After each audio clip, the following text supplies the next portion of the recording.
Bwrdd croeso y Cyfarfod y Bwrdd. Good morning and welcome to today's Digital Health and Care Wales board meeting, public board meeting. As is our usual practice, we're holding the meeting virtually and people will be able to view the meeting live, or there will be an opportunity after the meeting to access a recording of the meeting via our website.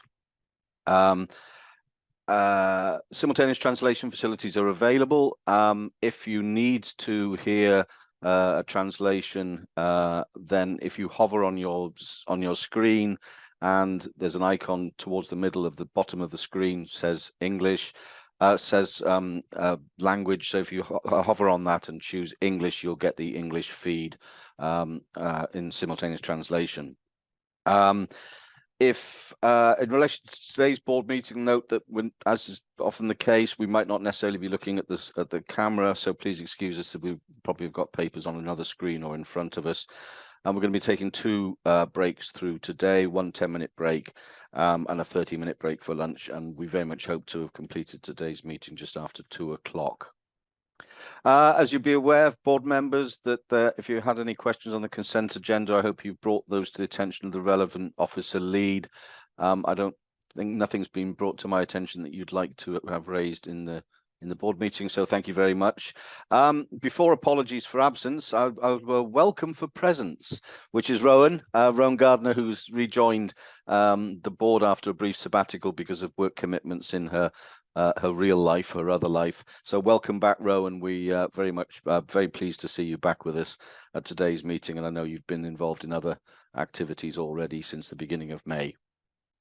Apologies for absence. We've got one apology for absence, which is Alistair Class-Neil, and also Andrew Fletcher, who is with us but may need to leave the board meeting a little early. Andrew is actually on leave this week, so we're very grateful for you joining us, Andrew, but I know you may have to leave a little early before the end of the meeting, and please feel free to do so.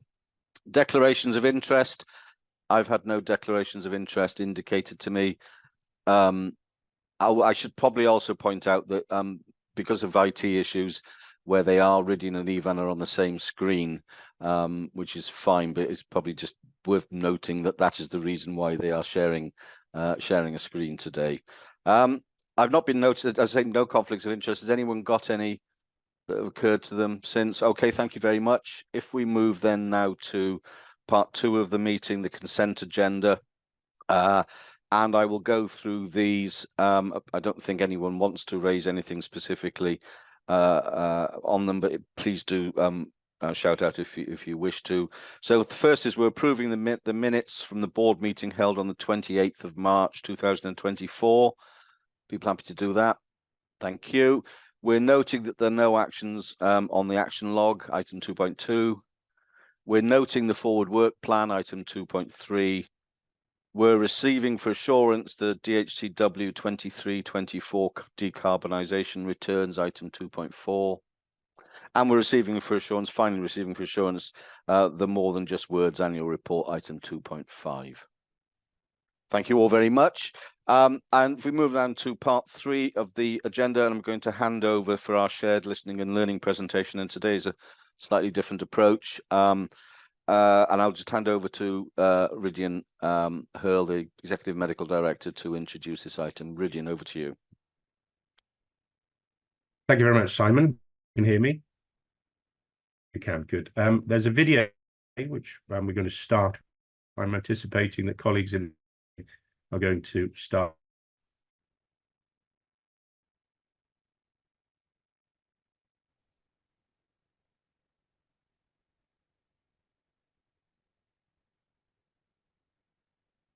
The situation that we had before with requesting any form of radiology, so invariably X-rays, CT scans, MRIs, would be that we would write that down on our paper form and we would either send that off to the radiology department for them to send out an appointment, or if it was more urgent or certainly more X-rays are more likely, that patients would collect that paper and either arrange their own appointment or go down and wait in radiology to have that done. The new system that we have adopted recently has been that we request that scan electronically on the system. Patients can then either turn up to a radiology department to have that X-ray done, but more complex requests such as CT scans or MRIs are then sent an appointment. In this particular instance, our nursing home resident who is bedbound, who required quite complex transfer, had to go and have an X-ray in radiology. There was a form that had been left out because one of my doctors was still using the paper version. Now, normally that would mean someone from the home would have to leave and collect a form from our reception desk, then arrange transport, take the patient down to radiology, wait around for a prolonged period, and then obviously have the X-ray and come back. The home neglected to collect that document and still arrange transport. So I got a call saying that the patient had to have ambulance transferred down to the hospital. They had to take members of staff out of the home to be with them. They were sat in the radiology department and they realised that they couldn't actually ask for the X-ray because they'd forgotten the form. I suggested that a better option would be that I complete an electronic form there and then. That took me, as I say, a matter of seconds. Radiology received that immediately, and there was no delay, therefore, in the patient receiving that X-ray. They could go straight through and avoid the time for the care staff and ambulance transfers waiting around as well. And less distressed for the nursing home patient, being in an unfamiliar environment would have been distressing the longer they had to wait there. The alternative would obviously have been that perhaps a member of staff would have had to have travelled all the way back up, which is probably about a 40-minute round trip to collect the form. If we'd used an electronic form in the first instance, would have hopefully been more efficient for the patient and staff.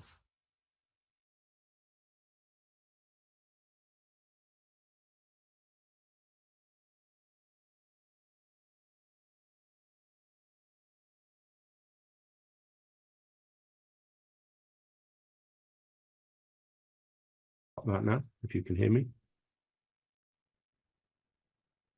Okay, so colleagues, simple things like sending for an X-ray suddenly turn into pathways. Patient time is wasted, potentially appointments are missed, and there's a service cost to that. The benefits of electronic requesting include the fact that the gets there, is legible, no more doctor's handwriting.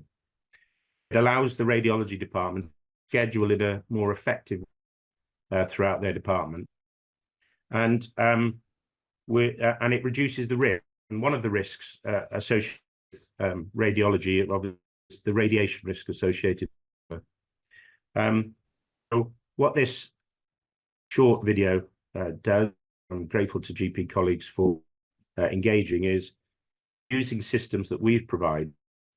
They've been able to patient the right treatment in an appropriate time frame in the right environment.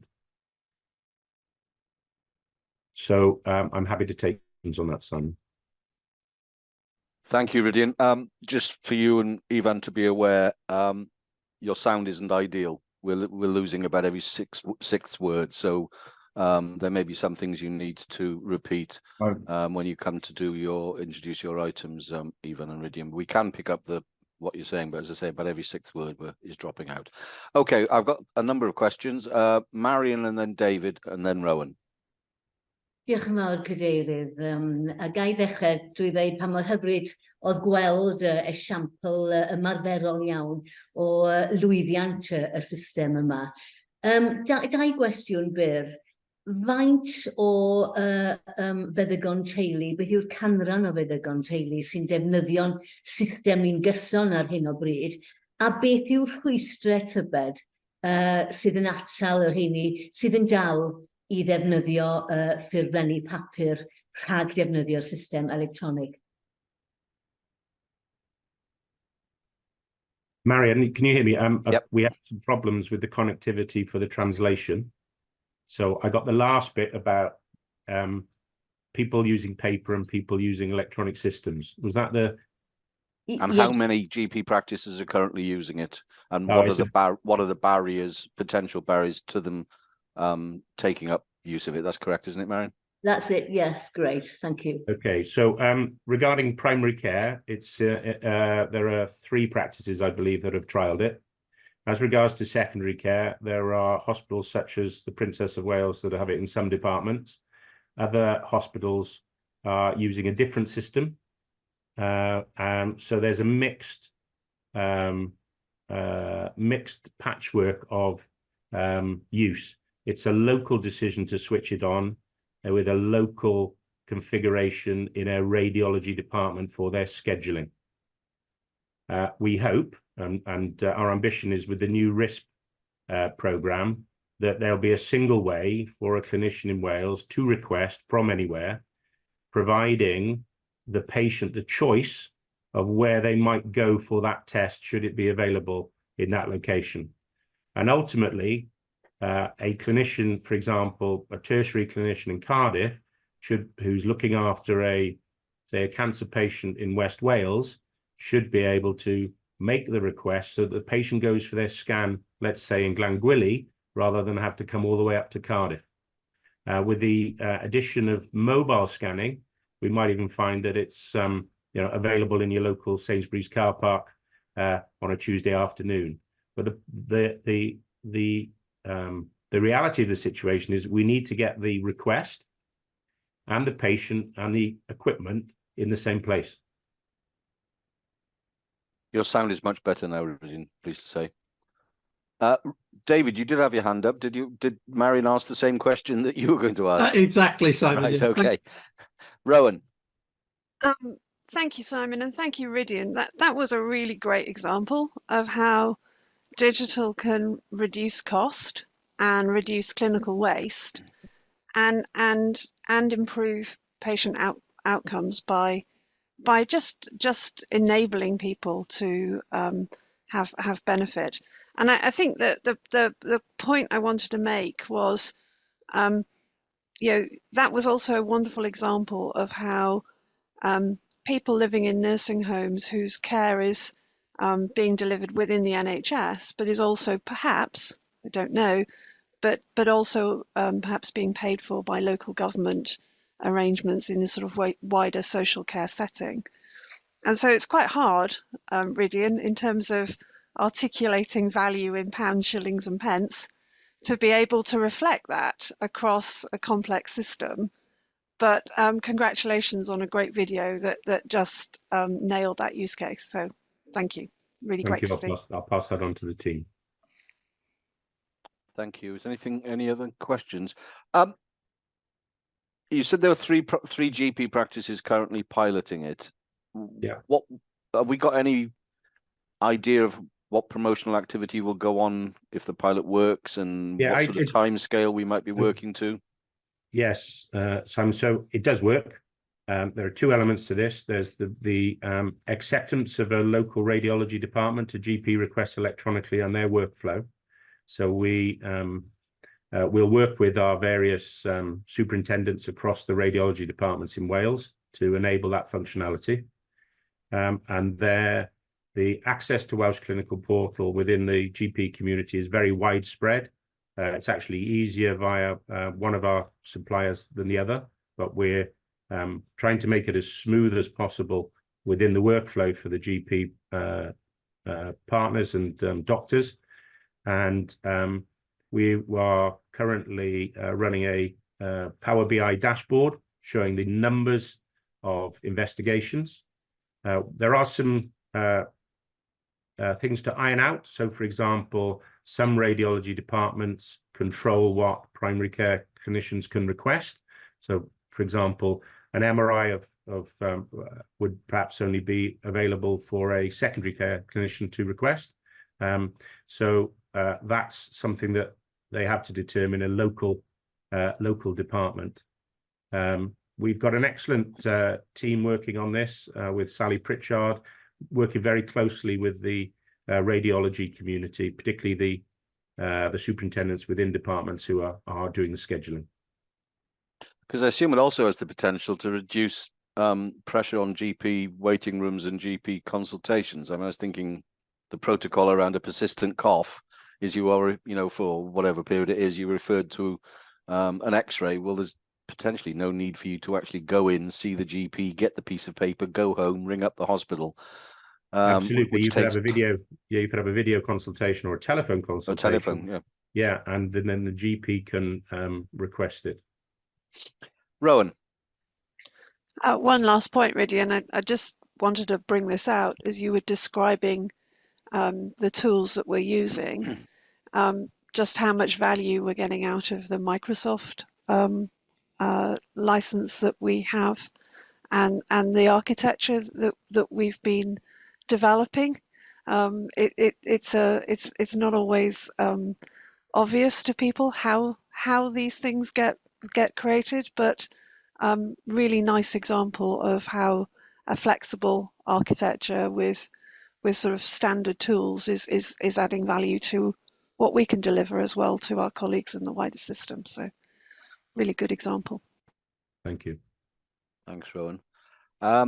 Okay, Ridian, thank you very much, and please pass on our thanks to the board's thanks to the team who were involved in this and working on this, because it's another great example of how life can be made easier both for the patient and for the clinicians involved. Great.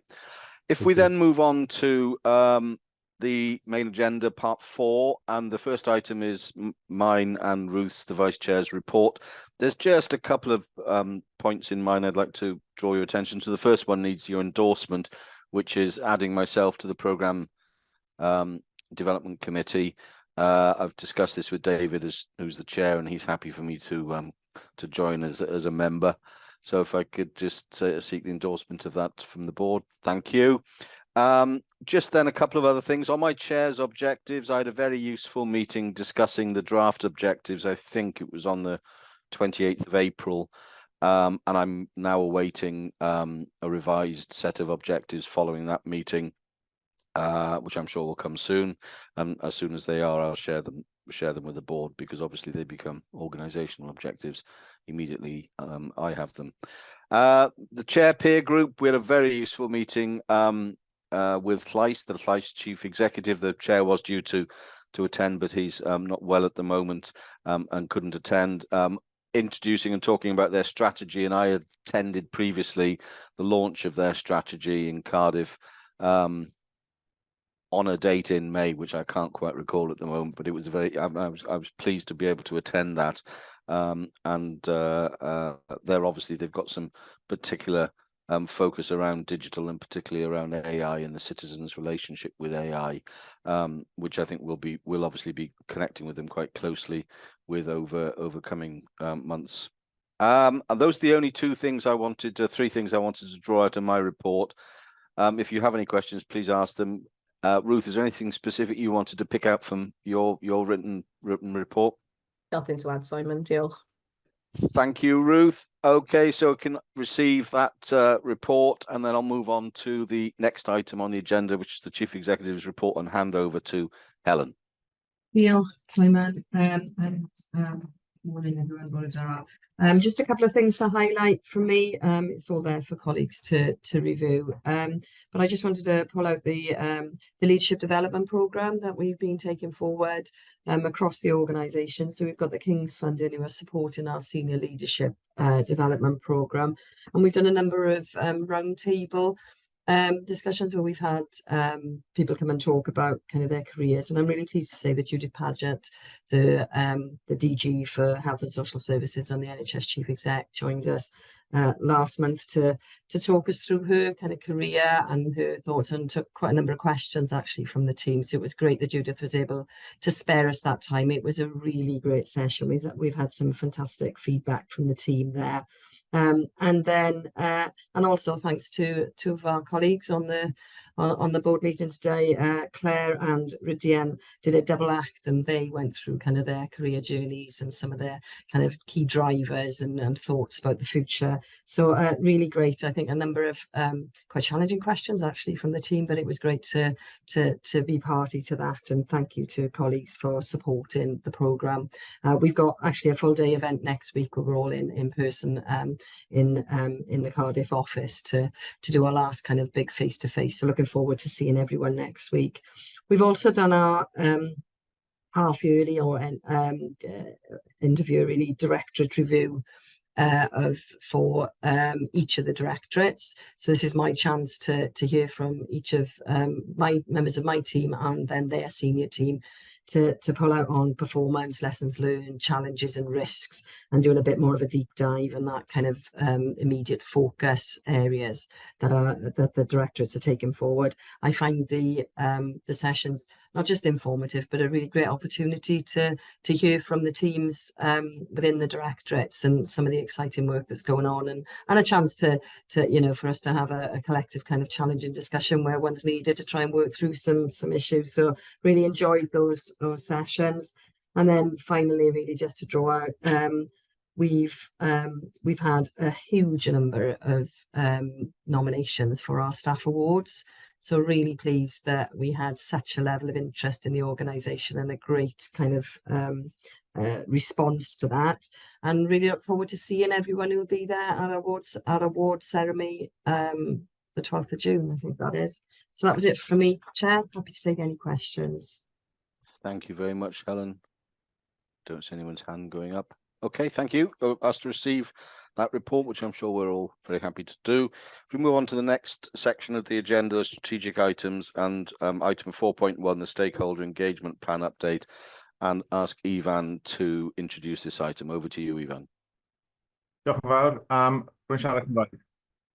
Oh, great. Os allwch chi ddod am dros am eiliad, a dwi wedi symud y trac am bod rhediad yn rhannu fy system.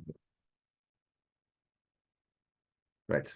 Gyda unrhyw look, dyle hwnna fod yn iawn. So mae'n bleser gyda fi i gyflwyno, os chi'n clywed fi, good, great, i gyflwyno yr adroddiad yn ymgysylltu gyda rhanddeiliad. Wy'n gwybod bod hwn yn rhywbeth sydd yn bwysig i'r bwrdd a bod diddordeb mawr gyda'r aelodau. Fyddwch chi yn cofio i ni gymeradwyo'n strategaeth tua blwyddyn yn ôl yn 2023. A wi eisiau pwysleisio dau beth a wedyn just sôn yn gyflym am beth sydd yn yr adroddiad sydd gyda chi heddiw. Yn gyntaf, ni wedi parhau i recrwtio i'r tîm ymgysylltu mwyn datblygu'r adnodd canolog sydd gyda ni. Ond yn fwy pwysig, mae'r tîm yna wedi bod yn gweithio gyda tîmoedd ar draws y sefydliad, achos dyn ni ddim eisiau canoli yn gwaith ymgysylltu, ni eisiau bod yn glir iawn bod ymgysylltu gyda rhanddeiliad a phartneriaid yn waith i bawb ar draws y sefydliad gyfan. Mae dros 1,000 o bobl yn gweithio i ni eisiau i nhw gyd bod yn ymgysylltu gyda rhanddeiliad ac yn gweithio fel llysgenhadon dros yn sefydliad. Felly, maen nhw'n cael cefnogaeth o'r tîm yn ganolog, ond prif ffrydio ymgysylltu ar draws popeth dyn ni'n gwneud yw'r amcan. Mae'r strategaeth, mae 4 ffrwd i'r strategaeth, jyst yn gyflym iawn. Mi'n ei sôn am rheini a wedyn cymryd cwestiynau a sylwadau oddi wrth aelodau. Yn gyntaf, beth wi newydd sôn am, sef ffrwd 1 yw cryfhau yn gwaith ymgysylltu ar draws pob tîm. Ni wedi bod yn gwneud hynny drwy sesiynau rhannu arfer da, sesiynau dysgu, adnoddau cyffredinol, cefnogaeth a chyngor i tîmoedd ar draws y sefydliad. Sawl tîm yn datblygu cynlluniau ymgysylltu i roi patrwm ar ei gwaith, a mae hwnna yn beth da iawn i weld.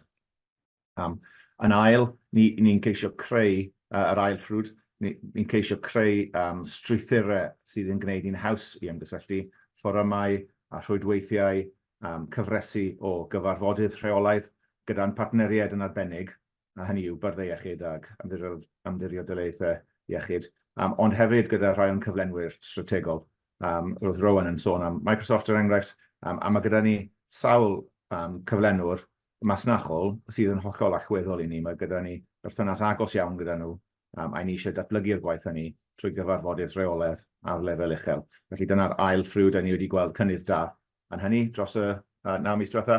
Y trydydd ffrwd yw bod ni'n cael yn adnabod fel arweinydd ar draws y system.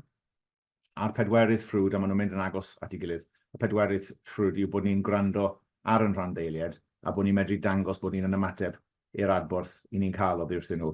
Mae hwn yn gysylltiedig gyda amcan 5, sef bod ni yn bod bobl yn ymddiried yn ni fel partner.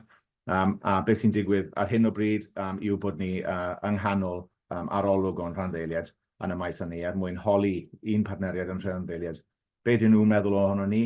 Ydyn nhw'n deall yn amcanion ydyn nhw'n fodlon ar y berthynas, a mi fyddwn ni'n ymateb gyda hynny mwyn bod yn hollol agored a bod yn dryloyw yn y ffordd ni'n gweithio gyda partneriaid, fel bod ni'n ymddiried yn dyn nhw a bod nhw'n ymddiried yn dyn ni.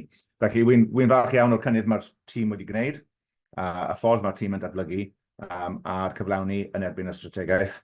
Wy'n gobeithio bod aelodau yn hapus i weld y cynnydd ni wedi gwneud, ond wyddwn ni'n croesawu cwestiynau a sylwadau.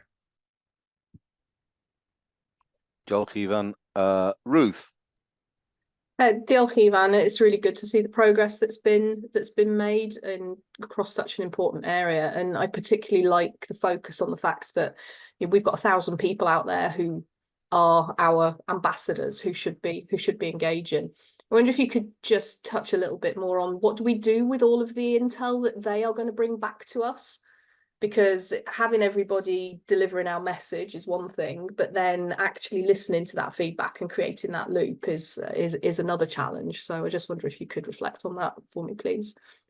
Certainly, thanks, Ruth. I think it's a combination of informal and formal, and although we are in the middle of a formal exercise, so we've commissioned an external partner, Atos are currently doing a stakeholder engagement survey and review, which involves questions as well as an online survey, so structured questions with certain individuals.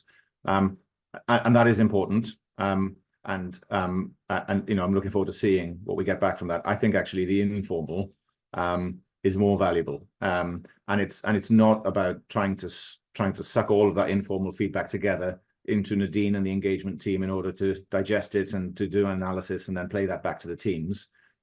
It's helping them to develop those relationships and then to work on that. And then if there are things that are of real significance for the whole organization, those are the sorts of things that we'd want to play back to the engagement team and to our management board and to our weekly exec meetings, because our relationships with our stakeholders and with our delivery partners especially are extremely close, and we meet with them almost weekly in many cases with their digital directors or with Welsh Government. So there's a constant informal feedback, but I take that as a sign that it's a healthy relationship, that we're working very closely with people, and that those are quite open and candid relationships sometimes. So it's not always rosy. There are lots of pressures that we're working together towards. So I think that combination of the informal and the formal is how it's working for us at the moment. Thank you, David, and then Marion. Thanks, Simon. Thanks, Ivan. Just reflecting a little bit on what you've just said.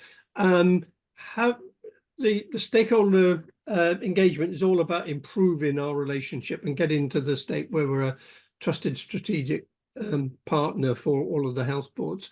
Are we able to sort of baseline where we think we are and then understand the progress we're making towards where we'd like to be? Is that part of the external assessment you're trying to get? Well, this is the first formal stakeholder engagement survey that we've done. So I think this will give us a baseline to work on. That the strategic objectives that we have set in the strategy that the board approved at the end of March has got some, it's got some clear aims for 2030 about being in the top quartile of stakeholder engagement for a survey. So we haven't baselined that or defined, quartiles of what. There are different ways. So for the feedback that we get from the users of our systems, that would be something like the class survey, which we did last year, or which the system NHS Wales did last year. But for our wider organizational stakeholder engagement, we need to baseline and work out what we're measuring it against. I would say that we're measuring two things. So one is the quality of the relationship that we have, but also important is why that relationship is necessary. So the quality of the delivery that we work together. Okay. So how exactly we're going to distinguish between those two things, because I think it's important that we look through the relationship to what the relationship is intended to achieve, which is more effective and efficient delivery of better quality services across the NHS in Wales. So both those two things go together, and we're expecting in the midsummer, I think, to get the results of that report back, which should give us some more structure to work from. Great, thanks. Thank you, Ifan. Marion. Diolch, Cadeirydd, ac eisiau bod ni'n gyd gwerthfawrogi'r cyfoeth o'r ymgysylltu sydd yn cael ei nodi yn yr adroddiad, Ifan, a mae'n galonogol iawn gweld y strategaeth yn dwy'n ffrwyth Yn amlwg mi fydd hi'n ddiddorol iawn gweld canlyniad yr olwg rhanddeiliad. Wyt ti'n nodi hefyd yn yr adroddiad y bydd angen oherwydd y cyfyngiadau cyllidol sy'n wynebu ni fel corff gyhoeddus, y bydd angen adolygu yn blaenoriaethau yn y maes yma. Wrth gwrs y bydd yr arolwg rhanddeiliad yn dylanwadu falle ar y penderfyniadau hynny, ond falle so ti'n gallu ymhelaethu chydig bach os medru di o ran be wyt ti'n credu ar hyn o bryd fydd yn gyrru yn blaenoriaethau ni i'r flwyddyn nesaf? Wel, dwi'n meddwl bod e ynglyn â pa bethau i'w wneud yn gyntaf a pa bethau sy'n cael ei gwerthfawrogi fwyaf gan ein rhanddeiliad. A nid dim ond y cyfyngderau sydd ar yn adnoddau ni sydd yn berthnasol, ond beth sydd yn cyfyngu adnoddau'n partneriaid hefyd, achos mae'n rhaid ymgysylltu o'r ddwy ochr, a mae amser yn costi, a mae sylw pobl yn costi, a pan bod prinder adnoddau'n gyffredinol, mae hwnna yn anorfod yn rhoi pwysau ar y berthynas, achos yna bydd y ddoi partner eisiau blaenoriaethu pethau gwahanol, enghraifft, a ni'n gweld hynny trwy rhai o'n rhaglenni ar hyn o bryd, lle mae byrddau iechyd, mae gyda nhw i pwysau lleol, a mae gyda nhw i blaenoriaethau lleol sydd ddim wastad yr un peth, a blaenoriaethau cenedlaethol a osodwyd pan sefydlwyd y rhaglen yn y lle cyntaf. Felly mae'n anodd iawn gweud beth bydd yn cael ei blaenoriaethu, beth bydd yn cael ei atal neu arafu, beth bydd yn cael ei gyflymu. Yr unig beth allai weid, a wy'n hyderus iawn, a byddwn ni yn parhau i weithio a cynnal sgwrs agos ag agored gyda'n partneriad mwyn sicrhau bod pawb yn deall beth ni'n gwneud a bod ni'n bod mor onest ag agored a fedrwn ni gyda'n gilydd. A wi yn teimlo, wirioneddol dwi yn teimlo bod hynna'n digwydd, mae'r berthynas bersonol wedi dyfnhau rhwng, enghraifft, y grŵp o gyfarwyddwyr digidol, a wedyn hefyd arweinwyr rhaglenni a prosiectau yn lleol. Wy'n teimlo bod y perthnasau hynny wedi aeddfedu dros y 9 mis diwetha, a mae hynna yn rhywbeth bydd rhaid i ni dynnu arnyn nhw. Diolch. Diolch Ifan, a mae'n dda clywed hynny. Diolch yn fawr. Thank you, Ifan. Thank you. I don't see anyone else wanting to raise any questions. So thank you very much, Ifan. We note that report, and please pass on our thanks to Nadine and all the team involved in the engagement work that we have been doing and continue to do and will be doing. We move on to the next item now, which is 5.2, which is the communication strategy plan update. And I'd invite Chris Dallin, the board secretary, to introduce this item. Chris, over to you. Thank you, Simon. Yeah, so this is an update on the delivery of the communication strategy. The strategy was approved by the board in September 2023, following engagement both internally within DHEW and externally. The strategy includes 5 strategic aims, and it links very closely to the stakeholder engagement work Ivan's just described. So that the strategic aims include to establish DHEW's reputation as a trusted strategic partner, to build our internal communication, supporting staff to feel informed and empowered, to develop our stakeholder communications, building relationships in partnership, to grow our public communications and building an understanding of our role and how digital and data can help the NHS in Wales work better. And the 5th one is to enhance our digital communications to reflect our purpose as a digital organisation. So the strategy is supported by a yearly action plan, which outlines the activities we plan to take to achieve those strategic aims. So this update for the SHA board, not the management board, as it states in the paper, but the update today is the last 6 months reflection of progress against that year 1 action plan. So I'm just going to run through some of the key points of progress and also areas of focus and areas that we need to do more work on. So in terms of the first strategic aim around developing our reputation as a trusted strategic partner, we launched a new branding for DHEW in the autumn of 2023. That followed a fairly major audit of all our branding within the organisation. I think there was over 30 sub-brands, which was, I think we felt, diluting the corporate image of the organisation. So that's been rolled out now across DHEW in terms of programmes and directorates, and it's supported with clear guidance for all branding across the organisation, internally and externally. We've developed a DHCW webinar series proposal that's been approved for implementation later on this year. We're planning to start that in the autumn of 2024 to try and put us into the thought leadership space, with partners coming in to discuss and debate digital and data considerations moving forward. We held a Senate event at the end of last calendar year to promote DHCW to political representatives and build relationships with these stakeholders. We did that in partnership with the Bwrdd Foundation, and we're developing case studies of where work we're doing is delivering with partners and supported by testimonials, and that was illustrated by Rydian this morning on the listening and learning item. In terms of some further focus in terms of this strategic aim, I think understanding the feedback, we're currently doing an audit of our branding work through the quality and regulatory team. So working with them to understand where there are deviations, if there are, and addressing those, targeting digital health events to make the biggest impact in the UK and internationally. And we are planning to do a Senate event in the autumn to follow up on the work we did with the Bwrdd Foundation. In terms of our internal communications, we've held 5 staff briefings over the last 6 months, or between September and March. We regularly get over 500 staff tuned into these. We piloted our first hybrid staff briefing, which was the most well-attended staff briefing DHCW have had in its since we established, so that was really positive. And we continue to work with the people and OD team to run key events for staff. We've launched a new campaign, I Am DHCW, that was launched to celebrate our staff, and that's been really popular across a number of channels, and I think reflects the popularity of people-focused content that we put out. That is our most popular content. We've increased the amount of 10 talks that we've delivered over the last 6 months, and that's really through demand from staff. So responding to staff. In April, for example, we had 4, average attendance was close to 200 staff attending those, and that was on a range of topics. We've also worked closely with the Welsh language leads within the organisation to improve and increase our bilingual content moving forward. In terms of future focus areas for our internal communication, so we are going to introduce some technical 10 talks. Again, this is an idea that's come through from staff for some very technical focused 10 talks.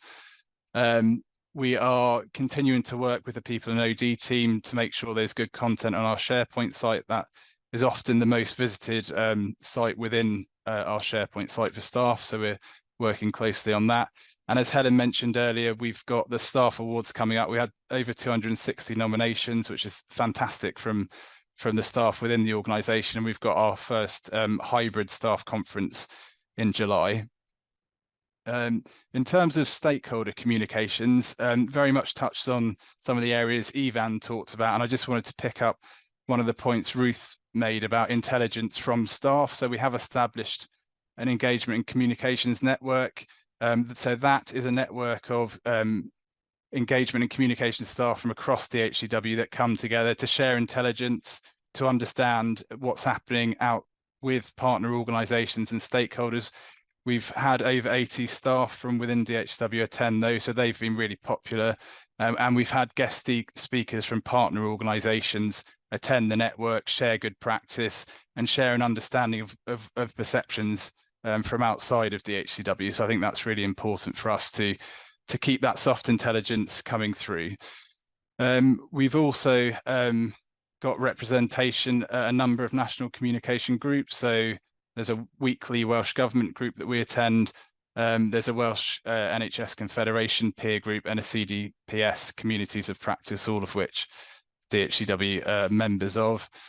In terms of future focus, I think the stakeholder engagement survey is going to be key for us. So Ivan mentioned that.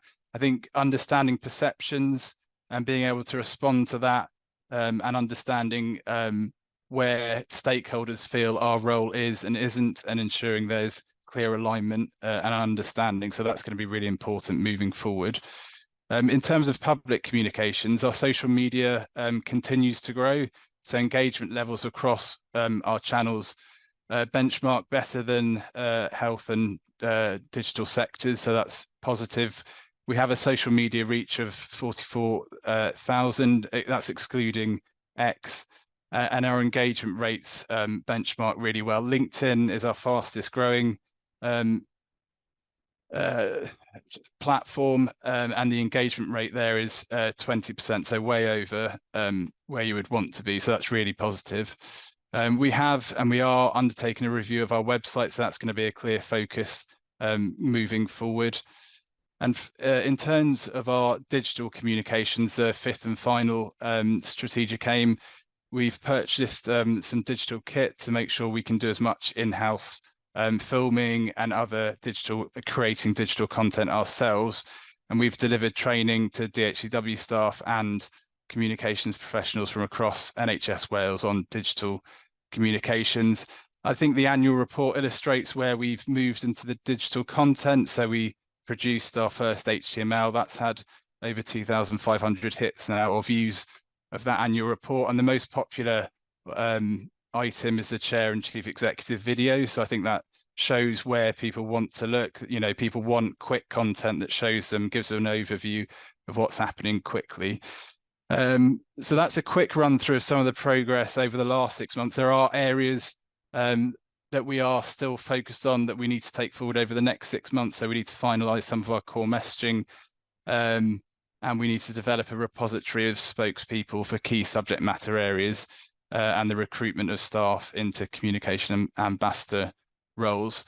So we'll continue to monitor over the next 6 months, and then develop the second year action plan to support the strategy towards the end of this year. And we do focus very much on the metrics and what that's telling us to try and ensure that the communication and the content that we provide is reflecting what we're hearing as well. So Chair, I'm asking the board to note the update and areas of focus moving forward, and happy to take any questions.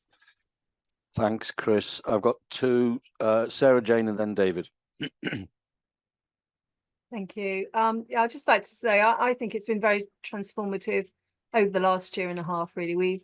It's come a long way. The internal comms in particular, I think, has been really seamless, working with the people at OD team in particular in terms of content and range, and the movement of the communications business partners as well. I think it's been really successful. So for me, I feel a real felt change, and I think the team is very seamless across the organisation, and it's been really transformative in its approach and in its delivery. So well done to the team, and they're a great group. And I think additional people such as Sarah Ann as well, who aren't actually part of the comms team, help put the backgrounds together today for our Pride Month support.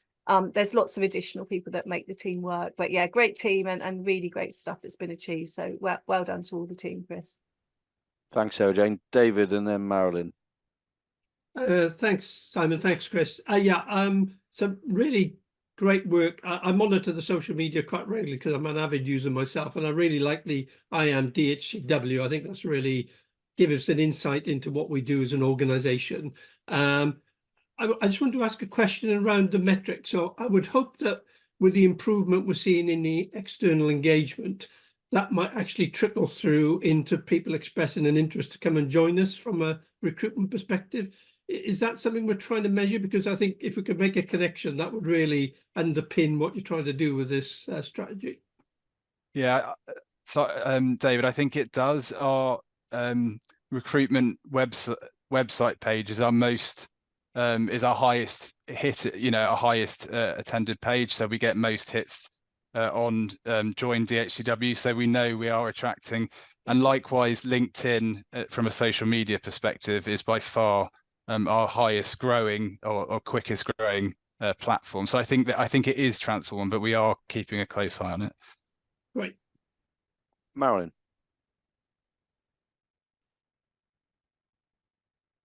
Sorry, yes, I just wanted to comment and say just fantastic work that you've been doing, Chris. One of the things I was just wondering was, I don't think people are always aware of how much work has been done. So, for instance, with the 10 talks, I know that members of staff have said to me, have personally messaged me, emailed me to say how useful and how valuable they've been over the time. So I think that as well as we do the work internally, I don't necessarily think we promote it externally to the degree that people have find it useful. And I think you know what you've just said about having more technical 10 talks in the future, that's responding to what staff are telling us. And I think that we don't tell enough people externally about that. And I think a lot of work has gone on and a lot of people are really benefiting from it and getting enthused by it. And I think that, you know, I'm going to take this opportunity to thank you, but to just let people know externally that they're, you know, people within the organisation value being listened to, and also being given information and being able to find out what other people in the organisation are doing around that as well. So, Jock and Val, thank you very much. I just wanted to make those comments. Thank you, Marilyn. We'll take a few, Chris, and come back to you. There's Marion and then Sam. Paul. Diolch Cadeirydd, a gain ategu y sylwadau cadarnhaol da ni wedi glywed yn ystod y munudau diwetha. Mae wedi bod yn wir yn galonogol gweld y gwaith yma'n aeddfedu ac yn cryfhau dros y flwyddyn diwetha. Ac beth sy'n amlwg i mi ydy bod yna berthynas wych rhwng y tîm ymgysylltu a'r tîm cyfathrebu, a mae gweld y cwbl yn dod at ei gilydd wir yn bleser. Ar nodyn personol o ran y Gymraeg, yn gynharach y bore yma, ddaru ni gymeradwyo adroddiad blynyddol mwy na geiriau.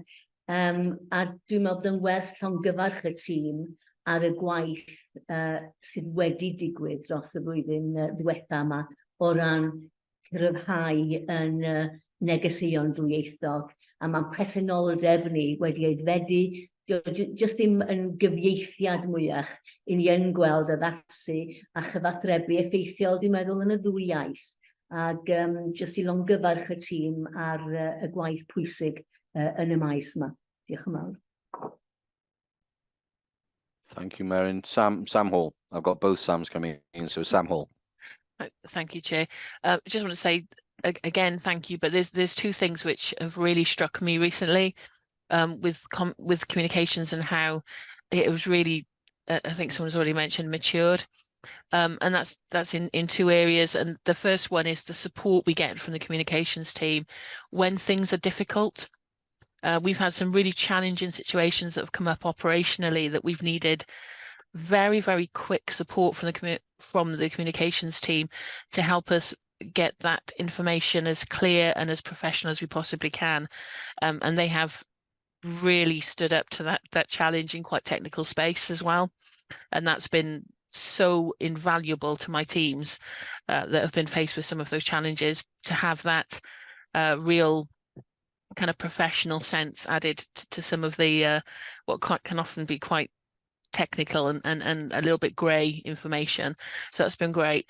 But then also from a more of a personal note, having someone from the communications team come to our leadership teams meetings monthly with my leadership team to actually identify things that we will have missed for communication, really important things that actually we should be telling people about, or we should be promoting in some way, because good work happens all the time. It's going on daily in this organization, and we forget it because we're doing it all the time.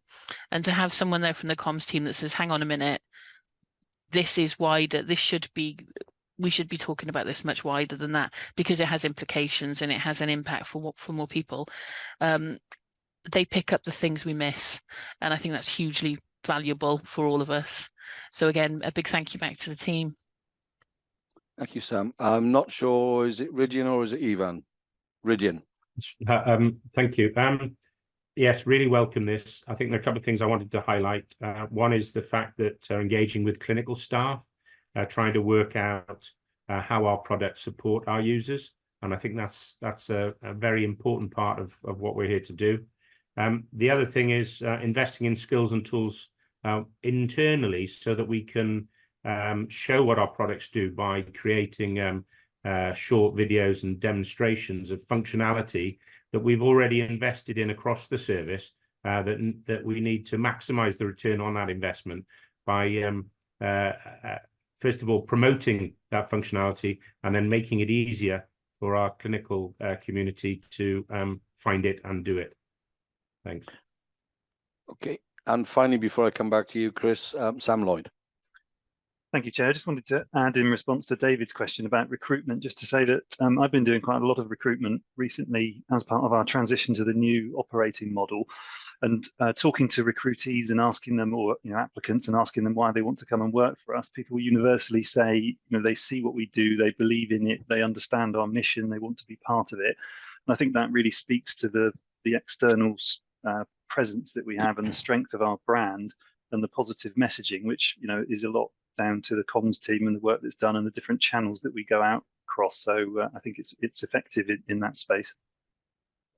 Thank you, Sam. I mean, a lot of appreciation there, Chris, for the work that the team is doing and the great strides that have been made in what is still quite a relatively short period of time. But are there any points you wanted to pick up on, any of the comments and any concluding remarks? Just a couple, thank you, Chair. So just to add my thanks to the team, I know some of them are supporting the board meeting today. They are excellent, and they've been excellent over the last year and making some really good inroads into delivering the strategy. So it's all down to them, and I really appreciate all the work. I think the point around the engagement team and the links that have been forged there, they do work really well in partnership, and that is critical for us. And I think sharing some of the intelligence that takes place on a daily, weekly basis continues to be really important. I do just want to thank Ivan and Marion for their support as our board champions for the Welsh language. We have made some really big strides within the communications team. We've had a number of workshops to understand how we can best deliver content bilingually, and Marion and Ivan always push us to make sure we do the best we can. So I appreciate that. In terms of engaging with clinical staff, I think Rydian makes a really important point. The comms team have had a number of visits to a number of clinical sites, but I think that's something as an organisation that I'm really keen to push. That link and the understanding. It's hard for us because of the organisation we are. We don't have access without working in partnership to go and do some of that stuff. But wherever we can make the links and then promote the products via use cases and through talking with partners, I think that's really important. Those were the only comments, Simon, I wanted to make. Thank you. Thank you, Chris, and I'm sure you'll pass on the appreciation that many have expressed around the table today to the team.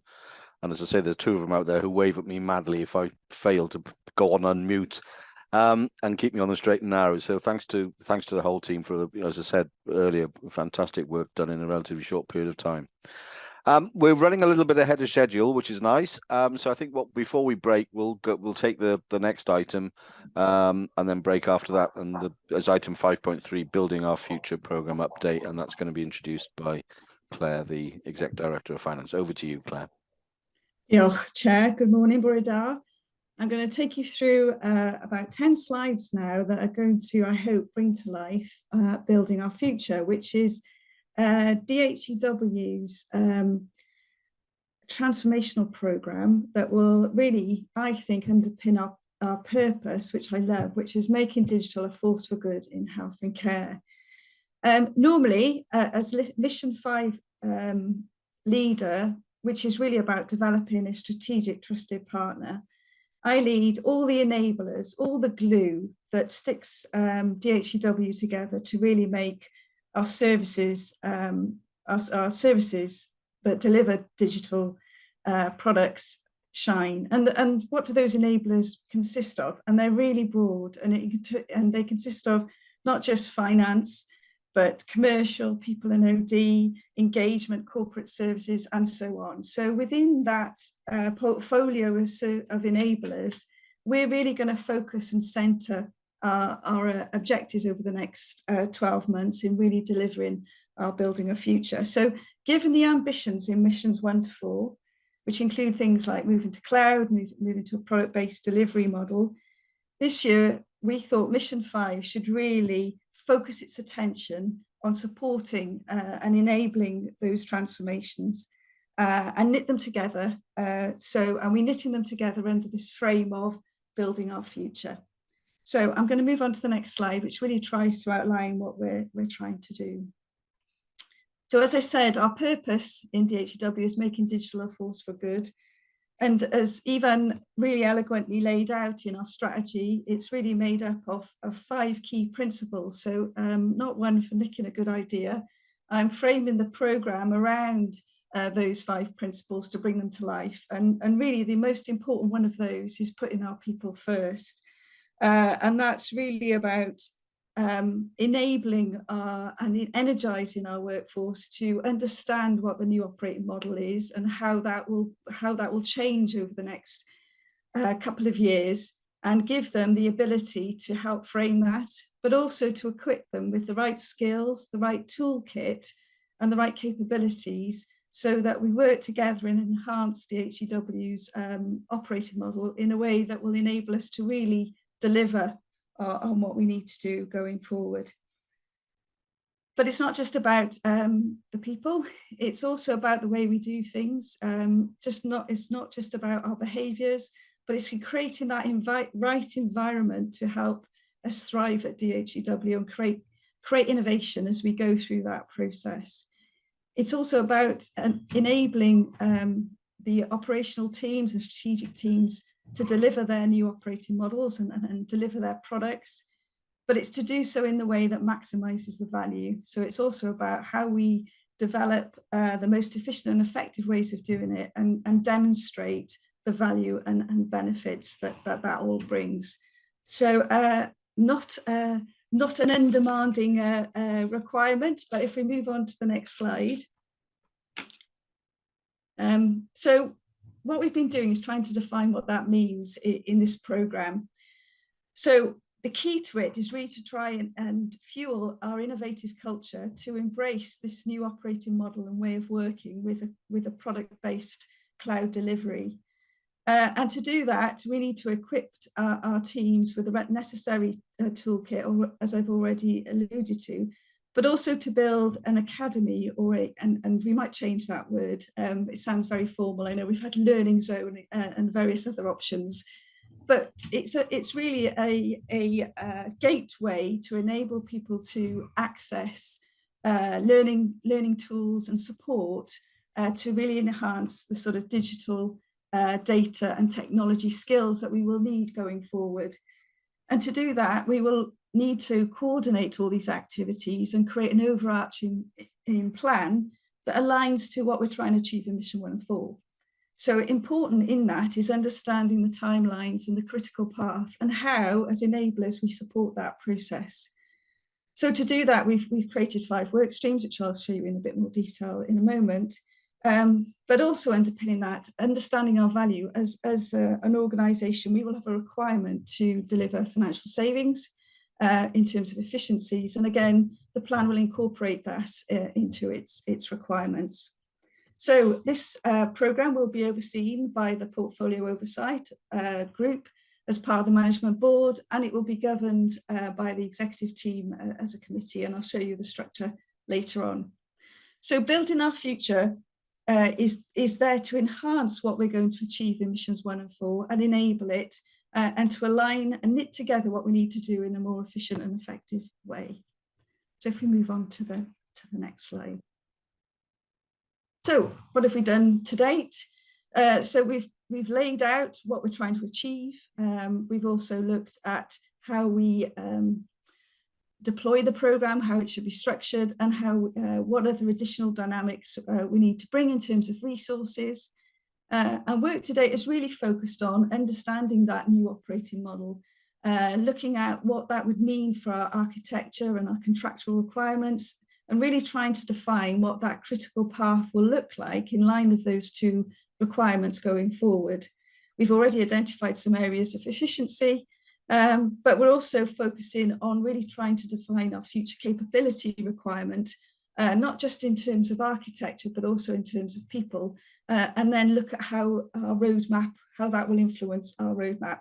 We've got a small team supported by Ali Smith, But again, the next steps moving on from that is to finalise that operating model and really to really establish the programme team and scope and start motoring on in terms of its deliverables.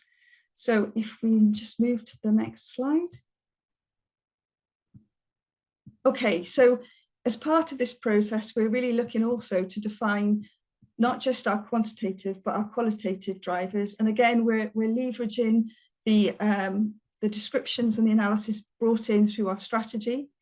But again, we've also defined as part of our AMTP some of those quantitative drivers already, including our carbon footprint and also our financial benefits. So some of those are already defined and some of them are currently being more accurately and more detailed value propositions behind. Okay, if we move on to the next slide. In terms of governance then, we will, as I will be the executive sponsor for the programme, it'll report into the programme board via the portfolio board and be overseen by the executive directors. We're building up a transformational team made up obviously of support from various departments, and it will be focused in around 5 key project areas linking into that, the strategic purposes. But as you can see, putting people first actually is split into 2. But it will focus on putting people first, simplifying what we do in terms of our processes, design for more digital and data, finding more value, which will really focus on the financial aspects, and also about embracing the future. So if we move on to the next slide.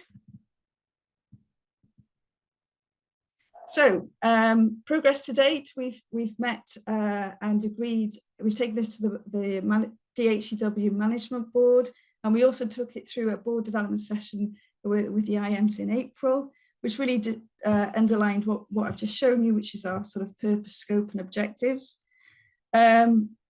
We are focused on our priority, which is putting people first, and already we've been doing quite a bit of work in this area, defining job families. SJ has established a strategic workforce plan, and we've also identified some of the key critical paths within the first 4 missions and the resource requirement to support that. We've also looked at our digital academy, working on and looking at learnings from the financial academy, which will host the materials and training to enable personal development. And we're also looking at options as how we bring that to life. In addition, the corporate team have been looking at our corporate footprint, looking at our offices and looking at the ability to create an innovation hub, which will include not only a new type working environment, but we'll also look at how we bring those learning skills together, and also using our new tools and user-centered design to bring to life and then really trying to bring to life that digital experience for our staff and for our stakeholders. So engagement has started, and we're all looking forward to the forthcoming staff conference where we will further communicate details around the programme. Okay, so if we move to the next slide. So this one really tries to bring together the bridge of where we are now, the current DHEW and the future DHEW, and to show where the programme sits in really trying to define what it is that we need to do, how are we going to do that through the projects, the critical enablers, which is really the team, and we're now trying to really formulate what the outcome measures would look like as part linked to the strategy document that we did earlier this year. Okay, and then moving on to the last one then, which really details, and I won't go through this in great detail, what's the makeup of the projects that support the programme, with the work streams underpin that, some of the intended outcomes that we expect to achieve as part of those different project streams. So finally then, building our future next steps. So we now are looking to agree the programme work stream and owners to create and finalise the value creation statements, which really try to articulate where the value we will create move into our new organisational structure. We are finalising our product and architectural approaches. We've spent quite a lot of work in the past quarter looking at the capabilities and the requirements of each. And again, aligning the pod or the people in OD requirements to support those changes going forward. I'm really keen that we start the Digital Academy and bring the learning materials to life. And I know there's already some work in that area. And I'm really excited working with Sam Hall on developing a user-centered design and an innovation hub, again, with Chris in bringing those together to really create that innovation hub within DHEW. We're working on a communications and an engagement plan. And again, as part of the staff conference, we will look to engage staff more widely in the programme and its outcomes. So, Chair, this is the summary of the progress to date. I was hoping you would note the report, but also support me in building our future together as DHEW. Thank you, Claire. I've got a couple of people want to come in, David and then Helen. Thanks, Simon. Thanks, Claire. I fully support what you're doing. It's ambitious and there's a lot in it, but it's all essential to take us from where we are today to where we need to be. So I'm fully behind it. I've got two questions, if I may. So with regard to the product and architecture approaches, are we intending to map out our existing landscape, a lot of technical debt around the place, and then sort of sentence it in terms of what we would like it to be in the future, work out what we think is best delivered through COTS platforms, what we would need to develop as a product from an organizational perspective, and there are probably some bits in between which are sort of applications which aren't products but still need to be done. So is that part of what you're trying to do as part of that bit of the work stream? And then the second question was, you alluded to £5 million of value per year. Is that savings we're trying to make, or is that the value delivered by some of the product and capability we're delivering into the health boards? Great, thank you. Shall I answer that, Chair? Yeah.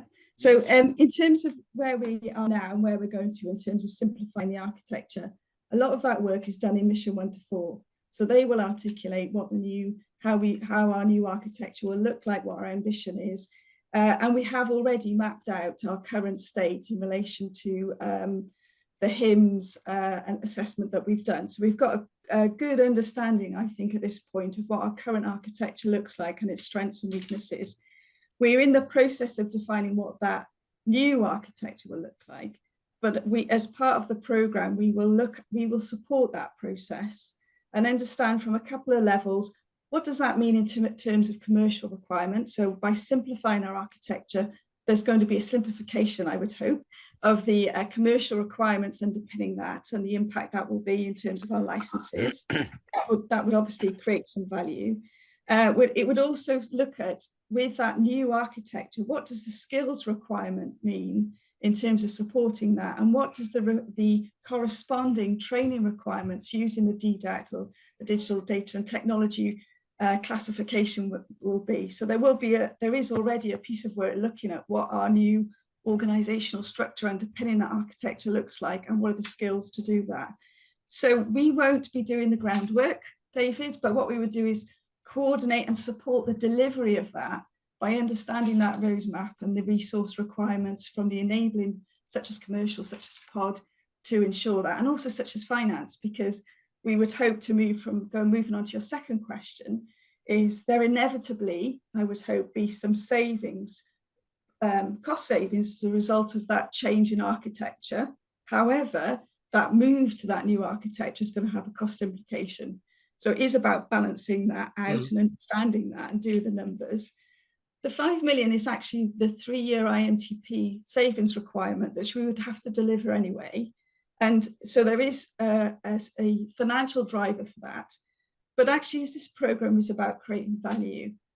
So for me, this is about demonstrating the engine room of digital and the value it can unlock, not just from a DHEW perspective of being simplified, more efficient and effective, but also from a national perspective of our ability to use those skills to really leverage the other 4 missions.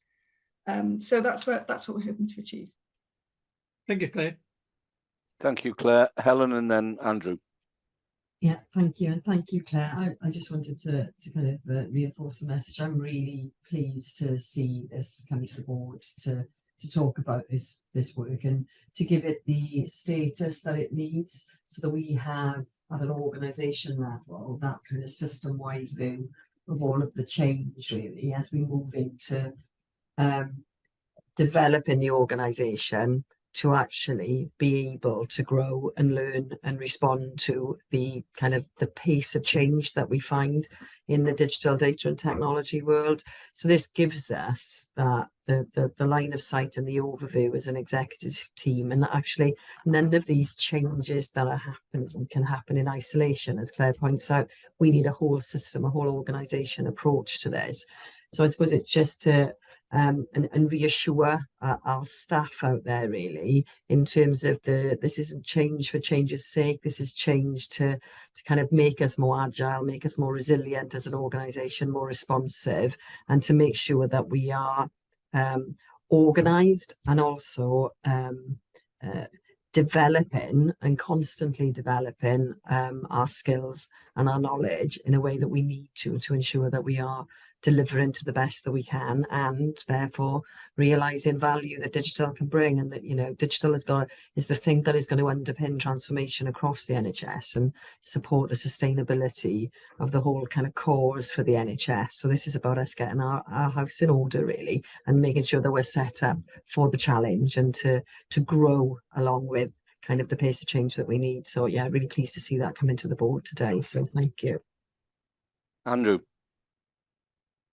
Just a quick comment for me, really, just to say that how pleasing it is to see the good work that's being done, and I'm particularly pleased in relation to the staff engagement. I know we've there's a lot of good staff engagement going on around this, and it's not just about that; it's about development of staff, to develop staff. So that we can take forward the future of DHCW, and just really to publicly offer any support that we can give where we can. I know we're involved in little bits of it here and there already, but yeah, here to help where we can. Thanks, Andrew. I'll come back to you at the end, Claire. Marilyn. I just wanted to echo, thank you, Chair. I want to echo what Andrew said. Thank you very much, Jochen Bauer and Claire. Some fantastic work, and I think it's very innovative. And I think that putting people first is obviously the most important thing, and giving people opportunities to reflect and use their skills and experience to further the organisation is only going to be beneficial to both the organisation and to any individuals who want to get involved. So I just wanted to sort of, give my offer of support, as Andrew has as well, within the project. If there's anything I can do, I'd be really keen to be involved. Thank you, Marilyn. Just before you come in, Claire, I mean, it's obviously a transformational piece of work, this, and will impact on the entirety of the organisation and how we do things, how well we do things, how efficiently we do things, and obviously impact on the future of staff as well, in one very much hopes in a positive way and a supportive way. And as a result, I'm thinking, well, what sort of future reporting do you want to bring back to the board, or do we think is appropriate to bring back to the board on the progress of this program, given its transformative nature? The board is obviously going to want to be aware of and be assured of the progress and the impact it's making. Helen, any thoughts? Yeah, so the first things first is this is a programme that will be set up and have oversight through the portfolio oversight route, and then could then go through to the programme delivery. Okay. Part of our routine reporting, but I think we'd welcome bringing it as a substantive agenda item, as frequently as the board would wish, really, but it will definitely be available through our normal kind of programme reporting arrangements. I mean, that's great, and that through that committee makes all sorts of sense and I've got this.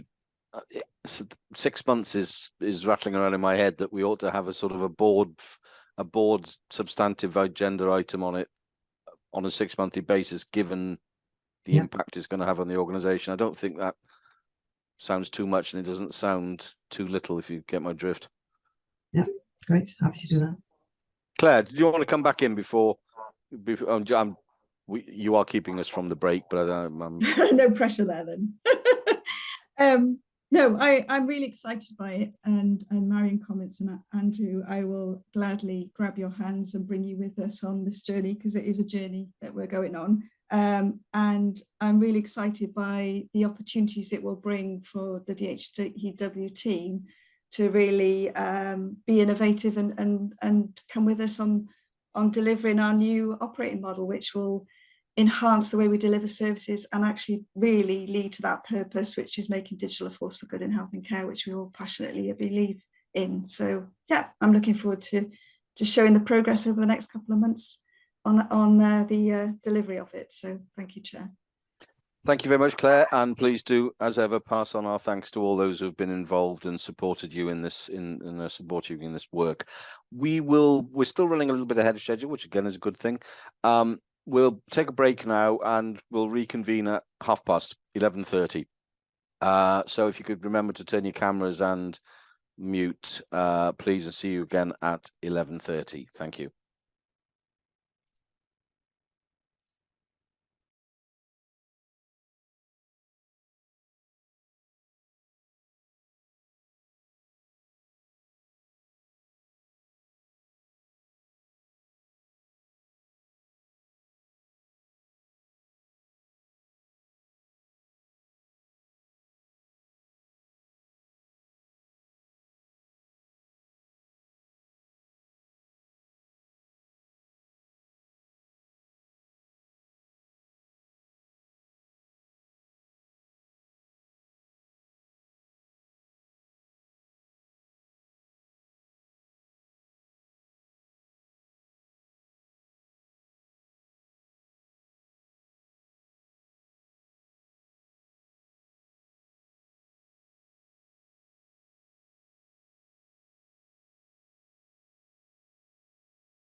Welcome back, everyone. Thank you for coming back on time.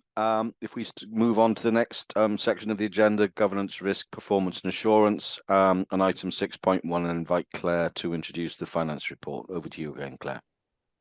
Diolch. Right then, okay, if we pull the slides up, I'll take you through the performance report as at the end of April.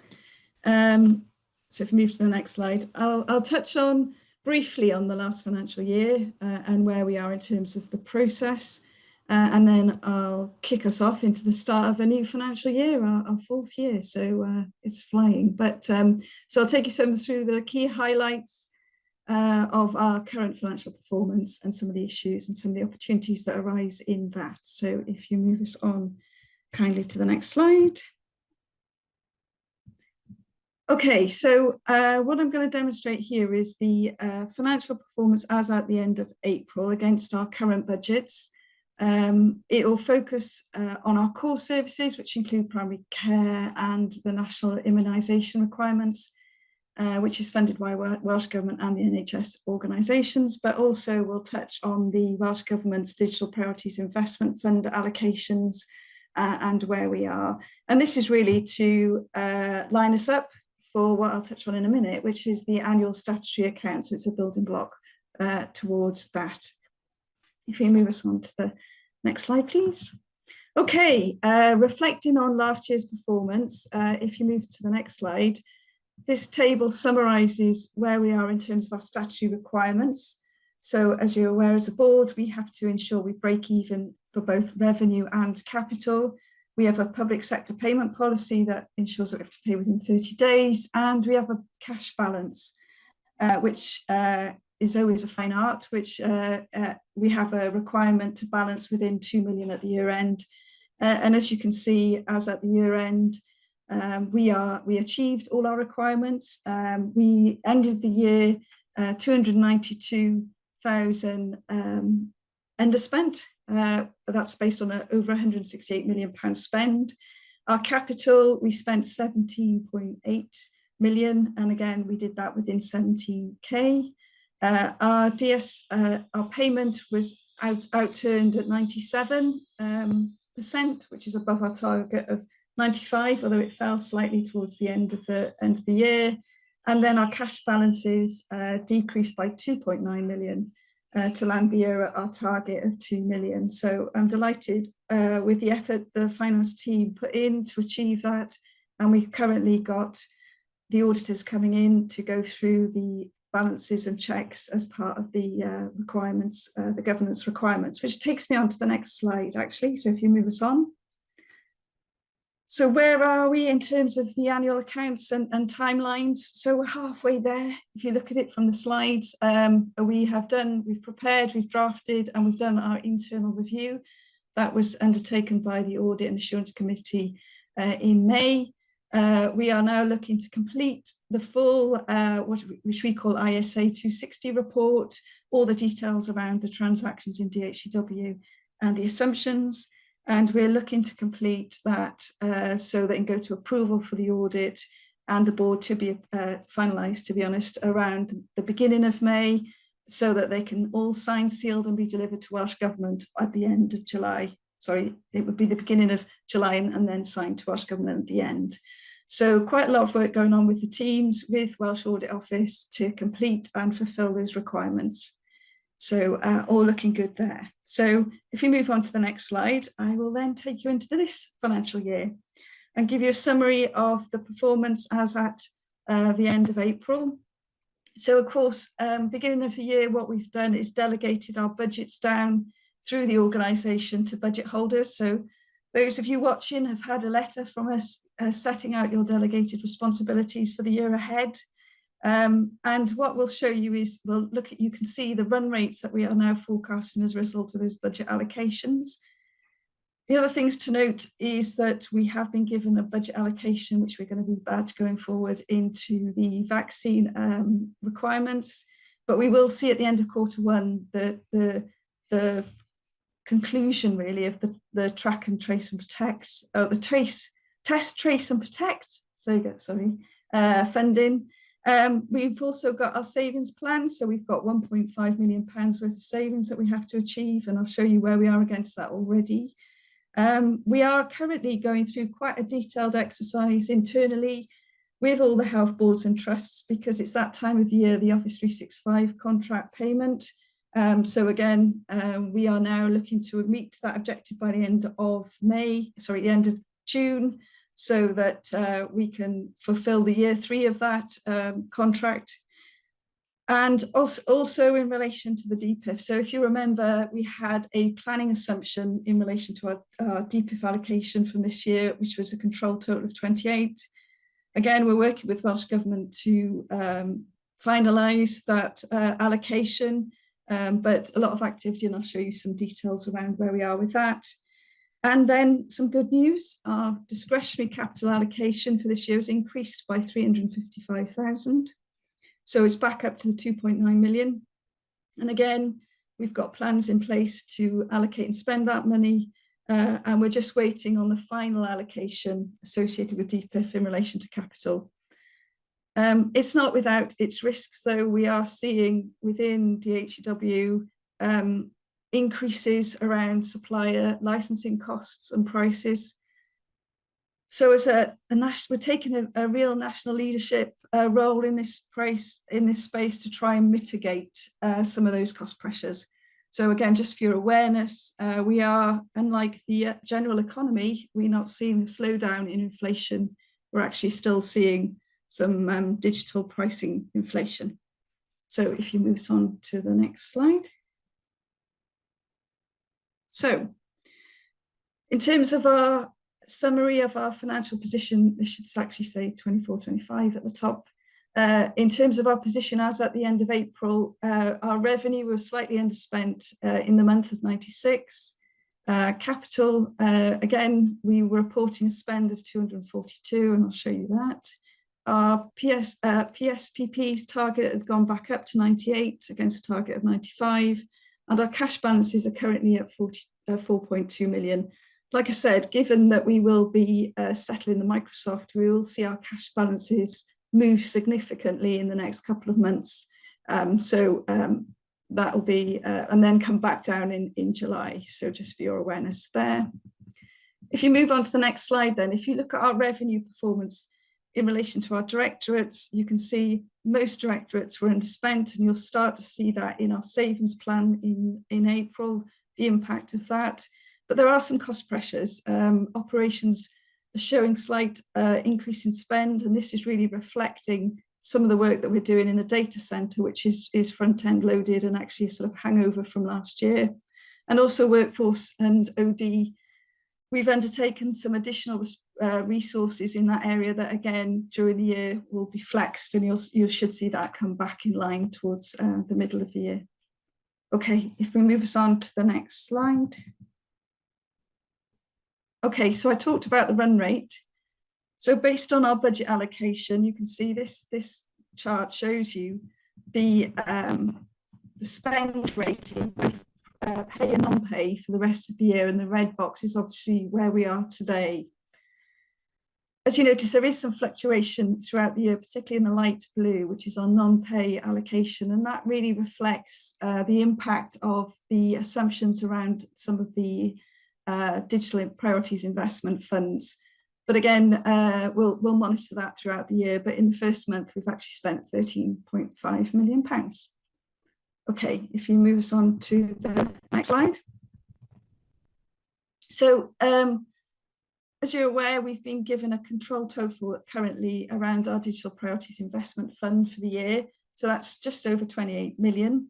This actually breaks down that spend by programme, but it also includes some of the funding from NHS organisations, particularly in LIMS and RISP, which shows that our DPIF allocations in total for DHEW is just shy of 30 million for the year. Activity during the month was quite high, actually in line with expectations. If you divide 28 into quarters, you've got 7 million, and if you divide it by months, we're broadly in line with that at 2.3 million. The big players in that were the app spend. We spent quite some money in the month in relation to the DSPP developments, and equally in the NDR. And again, the NDR is predominantly pay related, albeit we did spend some money on the Google Cloud. So again, we are then forecasting to the end of year a further spend of around about 27.3 million. Okay, so move us on to the next slide. I talked about the increase in capital, which is the top left-hand corner, the 29.69 for this year. Again, most of that will be spent in the infrastructure and an IT environment. And again, we're working alongside Sam Lloyd and his team to understand the requirements in this area. And again, we'll report on that as it progresses throughout the year. And as I alluded to in the Build the Future, Chris is working on some estates work that again you'll see come alive in the next couple of weeks and months, and that is also included in our plan. And the balance relates to the DPIF related spend, and you can see is dominated by the link and risk programs in the forthcoming year. Okay, if you'd like to move us on. Okay, so this slide breaks down our savings requirements and projections.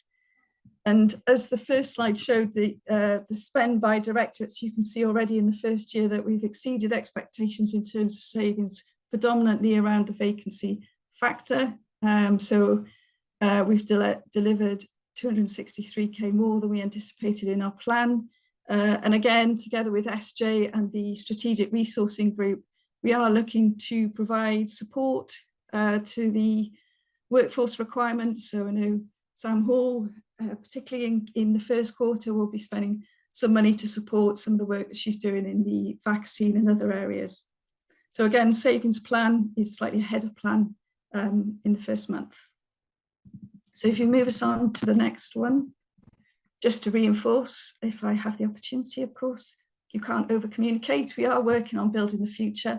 And within that, there is a section of program called Finding More Value. So again, as part of our longer term plan, we are looking at what efficiencies we can drive within the finance and develop as we go. And then finally, if we move on to the next slide. Then in terms of risk, again, at this point in time, there's really only two I wanted to raise. One is, as I already mentioned, we are still seeing quite a high level of digital inflation. Again, using our national leadership with the commercial teams, we are looking to minimise that for the NHS in Wales, and we're working alongside some of our suppliers to mitigate some of those cost pressures, but it remains on our radar as a risk. And again, relating to the DPIF programme funding, whilst we have a controlled total until we get final formal communication from Welsh Government, obviously that still remains a risk. And then, like all things, there are opportunities.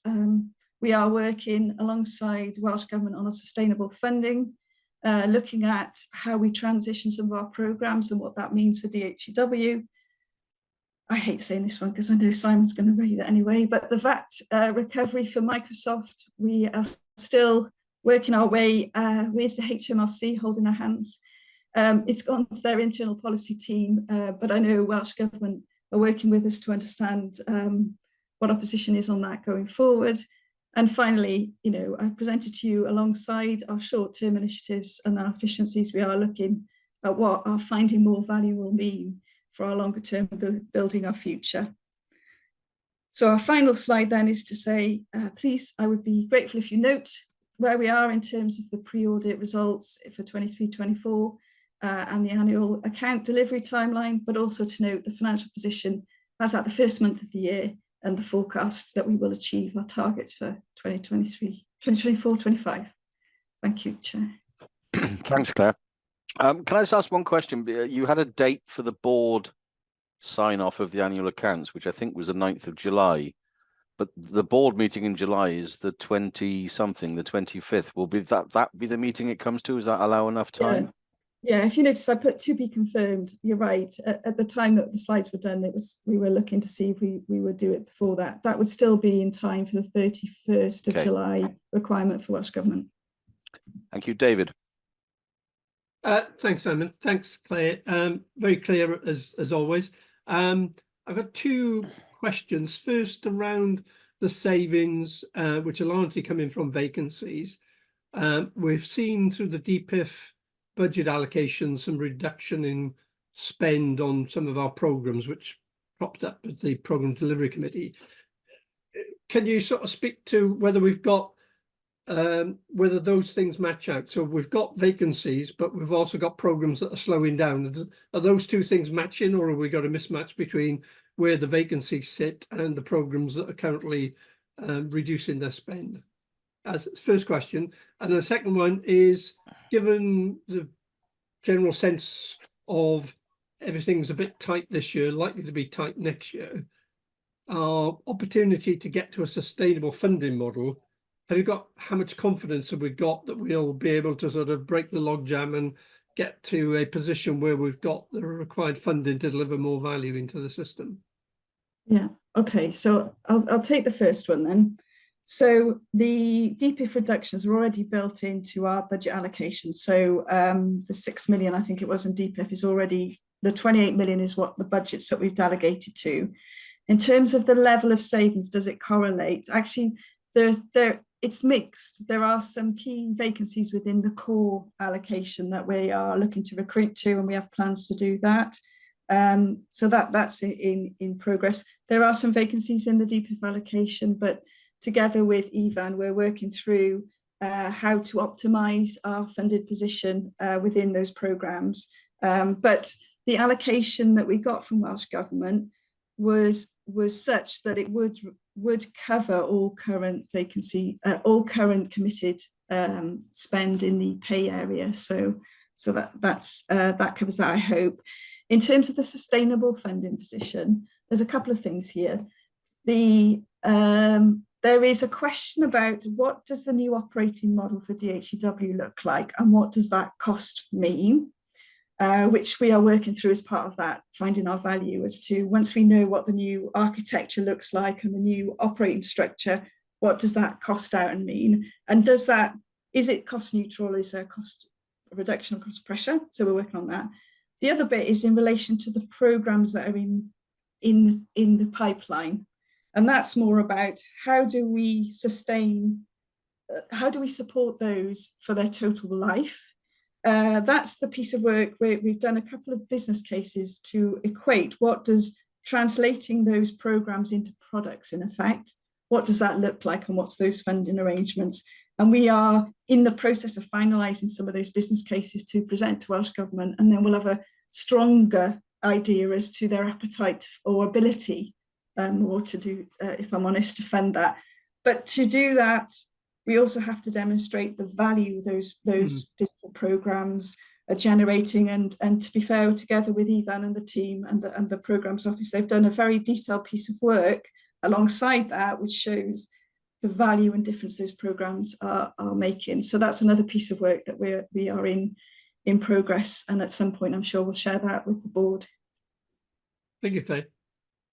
Thank you, Claire. I think that must be Ivan with his hand up. Is it, Ivan? It is. Thank you, Simon. Yeah, I was just going to come back and comment on David's question about are the savings aligned with the vacancies that we have within the programmes? Broadly, yes, because many of those vacancies were about a programme moving to a different phase because it was going to accelerate rollout, or it was going to take on additional responsibilities because it was moving into a new stage. So in that regard, the savings or the reduced funding envelope is quite easy to achieve by not recruiting those people that we were intending to recruit. Obviously, what that means then is that we can't do the things, we haven't got the people to do the things that we were intending to do within that programme. And so all of the programmes are now going through a process of looking very carefully at the resources that they've got and looking at whether we can move people into different roles in order to shift the programme into the new mode that it wants to be in, because programmes evolve all the time. And that is not always easy, because sometimes the skills that you have for what you're doing at the moment are not the same skills for what you want to do in the next stage. So the programmes are also working closely through the Portfolio Management Office to look at opportunities for, swapping people or moving people around, because phases are all, different programmes are at different phases in their life. And this is quite, it's a new thing, because programmes historically have been quite self-contained and quite independent. They've often had slightly different governance and phasing arrangements, And that's part of what we've been wanting to do or what we've started doing since we established the PMO 6 months ago. So, as you know, I'm always glass half full, and every cloud has got a silver lining, and never let a crisis go to waste. So, it's a discipline that we want to be applying across programs anyway. There is a lot of work to do, and I'm really keen to maintain the role of program boards in all of this, so that we're not jumping over or short-circuiting the really important governance function of program boards as part of a portfolio approach. So the next stage, which I'll give a brief update on in my next item on IMTP when that comes up, is the work that's going on within programs to reprofile their resources and their plans and their delivery priorities and various other things, and then that plays back into the wider portfolio and DHW. David, you wanted to come back in? Yes, please. To Claire on the sustainable funding. One of the things that we were doing was getting some external help to look at the level of spend on IT and digital in the NHS in Wales and benchmark it. Have we seen anything back from that exercise yet? So we are validating the numbers with the other NHS organisations in Scotland in particular, where there seemed to be a bit of a data issue. But once we've got that and we validate it, I'd be happy to share that more widely. Thank you. Is that the HFMA piece of work, is it, Claire? Okay. Yeah, that's right, yeah. I don't see any other hands up. So, Claire, thank you very much, as ever, for your very clear report. And we've been asked to receive that report, and we will do so. If we move on to the next item then, which is the Corporate Risk Register and Board Assurance Framework Report on Annual Review of Risk Appetite and Risk Tolerance, which we had a very useful session on, as was mentioned earlier in the last board development session. So I'm going to invite Chris to introduce this item. Chris. Thank you, Chair. Yeah, as you say, this item does cover a couple of things. So I'm going to run through the current risk register position, our risk profile. We're then going to look at the board assurance report end of year position for 2023-24. And then I'll run through our risk appetite for approval by the board for 24-25. So I'm just going to start by looking at our current risk position. So DHW has 17 risks on the corporate risk register, 12 of which are detailed in the papers today. They're all marked as public risks. There are 5 private risks. 4 of those we scrutinised through the Digital Governance and Safety Committee in private session, and 1 was considered earlier this month in the Programmes Delivery Committee. So since the last board meeting, there's been 1 new risk added to the risk register, no risks removed and no changes to risk scores.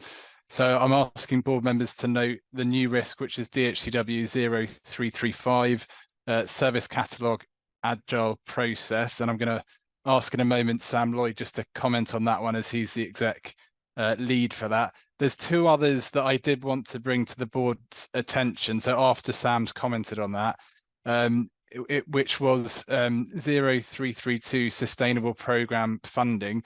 The last item, Evan, might have covered that. But I'll see if you want to update on that, because that was a key area we discussed at the last board meeting. And finally, 0333, the WICIS Intensive Care Implementation Delay Risk. So Sam, can I start with you on the new risk, please? Yep, thank you, Chris. So as Chris says, this is a new risk regarding the agility of our service catalogue and the processes that we have in place to keep that up to date. So our service estate is complex. It's a mixture of new services and some that have been inherited from other parts of the system, some that were built by ourselves in previous incarnations of the organisation, some that were built by predecessor organisations, some were built by health boards and we host. So the service catalogue is critical as it defines the support model and the life cycle of the services that we operate.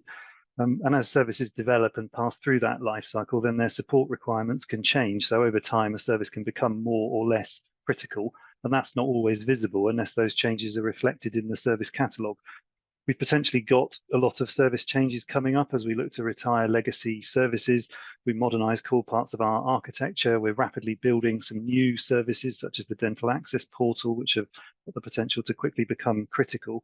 So we have to ensure that service catalogue and our management of it is sufficiently agile to reflect those changes and that rapidly moving life cycle of services to ensure that we've got the right support arrangements in place, essentially. Thank you, Sam. Chair, shall I just pause to see if there's questions? Yeah, I think yeah, we'll take it in blocks as much. It seems to make sense. So, are there any questions or comments on that one?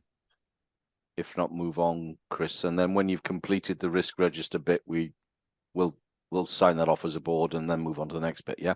Perfect. Thanks. So thanks, Chair. Ivan, do you want to comment on the 2 risks identified for updates for the board? Certainly, thanks, Chris. So the first update is on funding, and it's phrased as future years funding. Technically, the position is that no programs have certainty of funding beyond March of next year, and that goes for most activity across the NHS because of the Welsh Government's budget position. So we're working very closely with Welsh Government, as you might imagine, on this year's funding arrangement and position for the DPIF programmes, which again is not yet formally confirmed, but we've got a close engagement and a close, and a good understanding of where we sit with Welsh Government, as Claire has just covered, all parties are fully aware of the position and the pressures that we have, and the need for us to start doing some real mitigation options within a quarter or 2, I think, sort of September time, if we feel that there's a materializing uncertainty, let's call it, about our future funding position. But we've still got a reasonable confidence of where we're headed. As I think Claire has mentioned previously, we've just submitted the DSPP business case, which is from April of next year onwards. So we've got active discussions. So I feel as if there is a real risk there, and it's important that we recognise that risk. But there's a lot of active management work which is happening on that. And then the second risk is about the Welsh Intensive Care Information System implementation timetable. This is one of many risks that really arise from programmes and from national programmes, but we recognise all national programme risks in DATIX, which is the DHEW risk register, and so they appear in the DHEW risk register, and this is part of our commitment to transparency. Those risks are managed by programme boards as well, and programme boards in many cases will consist of ourselves and health board representatives, so that they are, in some senses, they're system risks, but they appear in the DHEW risk register because we manage these programs, and on the basis of transparently reporting where we are, it's important that we do that. So the position on WCIS implementation is that we're in very, very close engagement with health boards across Wales, all the way up to chief executive level, and with Welsh Government at director level, in order to try to confirm the implementation timetable. There are pressures right across the whole system that are impacting prioritisation, as well as a very busy digital transformation programme. But it's very important that we land that implementation timetable so that we can confirm it and work collectively. But we have to do that on a collaborative basis. We have to do that on the basis of consent. There's no way that we can direct partners, nor that they can direct us. We're all working together as equal peer organisations in this. So it takes quite a bit of choreography, I would say. But this is another area where there's a lot of intense management and mitigation of this risk, but it's important that it's recognised in the register. Thank you, Ivan. Should we pause there? Those are the big issues you wanted to cover, isn't it, in the risk? Should we pause there and people happy to note and receive the amended risk register? Yep. Thank you very much, Chris. On to your next bit. Thank you, Chair. Yeah, if we I'm going to move on to some slides now, and the slides will cover 2 areas that I'll run through. The first is a review and an update on our Board Assurance Framework dashboard for 2023-24, the end of year position. I'm going to run through that myself, and then I'm going to invite exec leads to comment and add anything, because I am going to do it relatively quickly and potentially do a disservice to all the work they've done. So I don't want to do that. So I want to make sure they've got the opportunity to add to that. And then I'm going to move on to our 2024-25 risk appetite and tolerance position for approval by the board. And as you say, Simon, we did have a detailed conversation on this at the end of April at our board development session. So if we move on to the next slide. So this is just to confirm that this is a 2023-24 end of year position. And if we move to the next one, you can see that generally the actions and controls that we've identified and put in place are designed to try and reduce the likelihood of the principal risks from taking place, which will impact on our 5 strategic missions, which of course increases the opportunity to be successful in delivering the strategic missions. I think it's also worth just saying that the strategic missions, they are long-term. So every year we reassess, we reevaluate, and we put refreshed action plans. We review the controls and assurances in place, and then start again. So we've just done that bit of work whilst also finishing off the end of year position. So if we move to the next slide, this slide just shows a summary of the 5 strategic missions. So there's 5 corresponding principal risks. I'm not going to read each of them out because I know you've had the papers, but the assurance summary slide for 23-24 just shows the risk appetite position that we as a board signed off and agreed at the start of the 23-24 financial year, so just over a year ago. And that was to be cautious for strategic mission 1 and 2, moderate for strategic mission 3, open for strategic mission 4, and moderate for strategic mission 5. It also shows the final assessment. So on the far right-hand side, you can see that the executive lead has assessed the end of year position in terms of confidence in the controls and actions that have taken place over the course of the year. So the first 4 assurance self-assessment is amber, and strategic mission 5 is green. So I'm just going to run through now each of the areas, and as I say, I'm going to do this briefly, and then I'll invite executive leads to add any comments. So the next slide is strategic mission 1, which is to provide a platform for enabling digital transformation. It has the corresponding principal risk, and the associated corporate risks are also documented. Ivan's the executive lead for this area. He's assessed this as amber. I'm just going to call out the code of conduct work and the consultation around the Welsh Accord for Sharing Personal Information. That was a huge bit of work through the last financial year that progressed us against this strategic mission and in mitigating the risk. But alongside that, we've got the corporate risk that board members will be familiar with around citizen and stakeholder trust in uses of health and care data, previously known as the data promise, and a lot of liaison continues on that. So I think that hasn't probably progressed quite as quickly as we would have liked organisationally. So those are the 2 areas I wanted just to pick out on this one. The next slide, strategic mission 2. So delivering high quality technical digital products and services. Sam Lloyd's the executive lead. He's rag scored this as amber. As mentioned earlier, a huge amount of engagement work, both in operations and in Sam Hall's area in primary community and mental health around the target operating model. So that's taking place over the last year, including a lot of work over the last 6 months in particular. And that's being incorporated into the Building Our Future programme. We've also had progress in link and RISP. I'm going to specifically mention those. There was an update given to the programme's delivery committee earlier this month, but also work which probably hasn't progressed as quickly again as we'd liked around eye care and the intensive care programme, as Ivan's just mentioned, and those risks linked to this strategic mission. The next slide, mission 3, expanding the digital health and care record and the use of digital to improve health and care. So Ivan's the exec lead. The amber end of year position is stated there. We have gone into public beta for the NHS Wales app during the last year. We've also put a lot of focus on user-centered design, and I think that's been illustrated with Sam Hall taking the executive lead role and establishing that function within the organisation. The API platform team's also been established and a roadmap developed. If we move on to the next slide, which is mission 4, so driving better value and outcomes through innovation. Ridian's the executive lead here. Ridian's assessed this as an amber end of year position. Going to reference the research and innovation governance that's been put in place and established over the last year, really important. The foundations have been laid, and we've also approved as a board the information and analytics strategy. And R&I, or research and innovation, is now a routine item with assurance provided to the Digital Governance and Safety Committee at each of their meetings.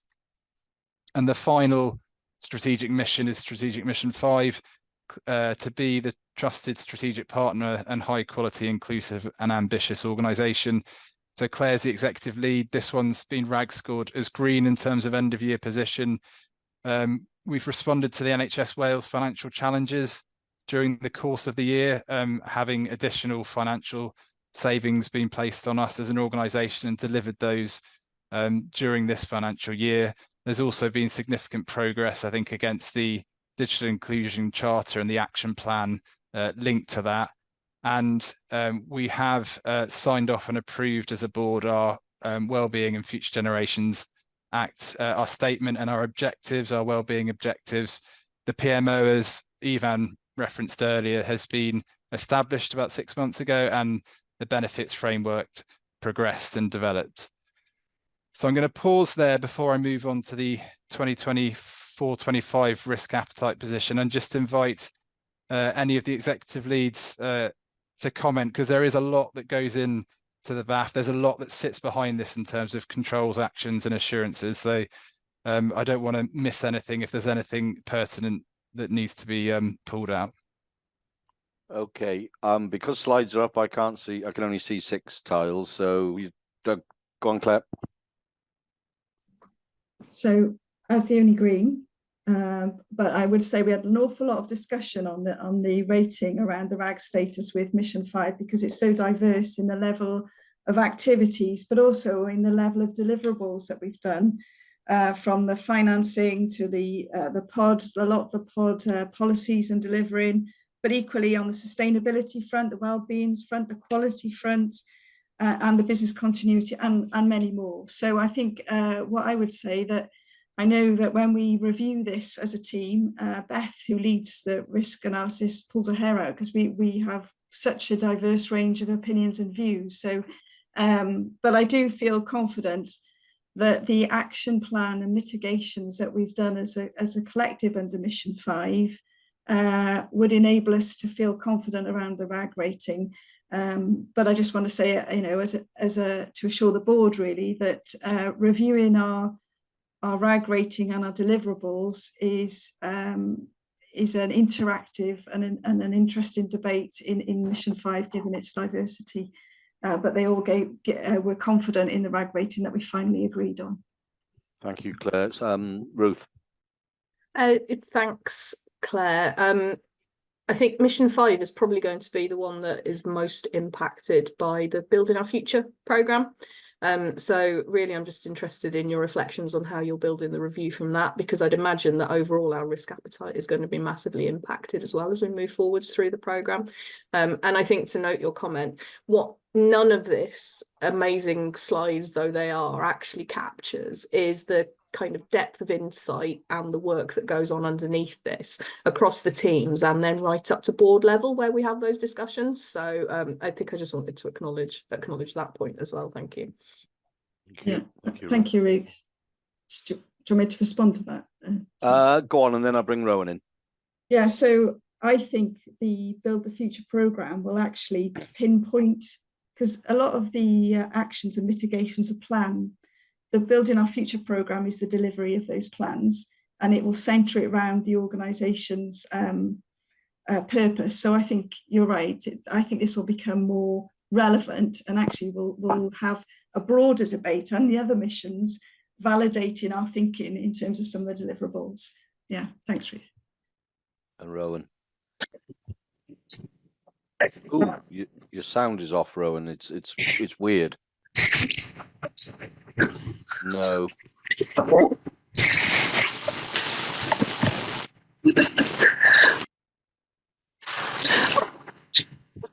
Something's amiss, Rowan. If you want to put your question in the chat quickly, I'll read it out. Oh, you need to mute yourself as well. That's better.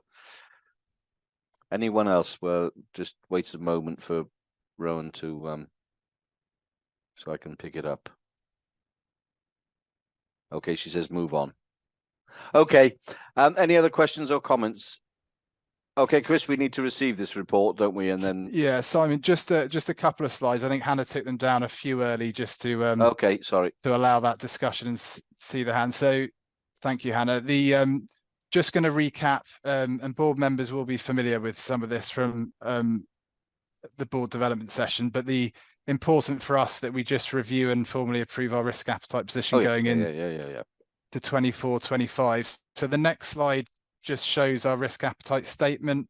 And I think the key point here is that we as a board have agreed that DHCW must take risks in order to achieve our objectives. So of course, if we must take risks, we need to be clear on some of the level of risk we're willing to take and ensure that guides some of our decision making.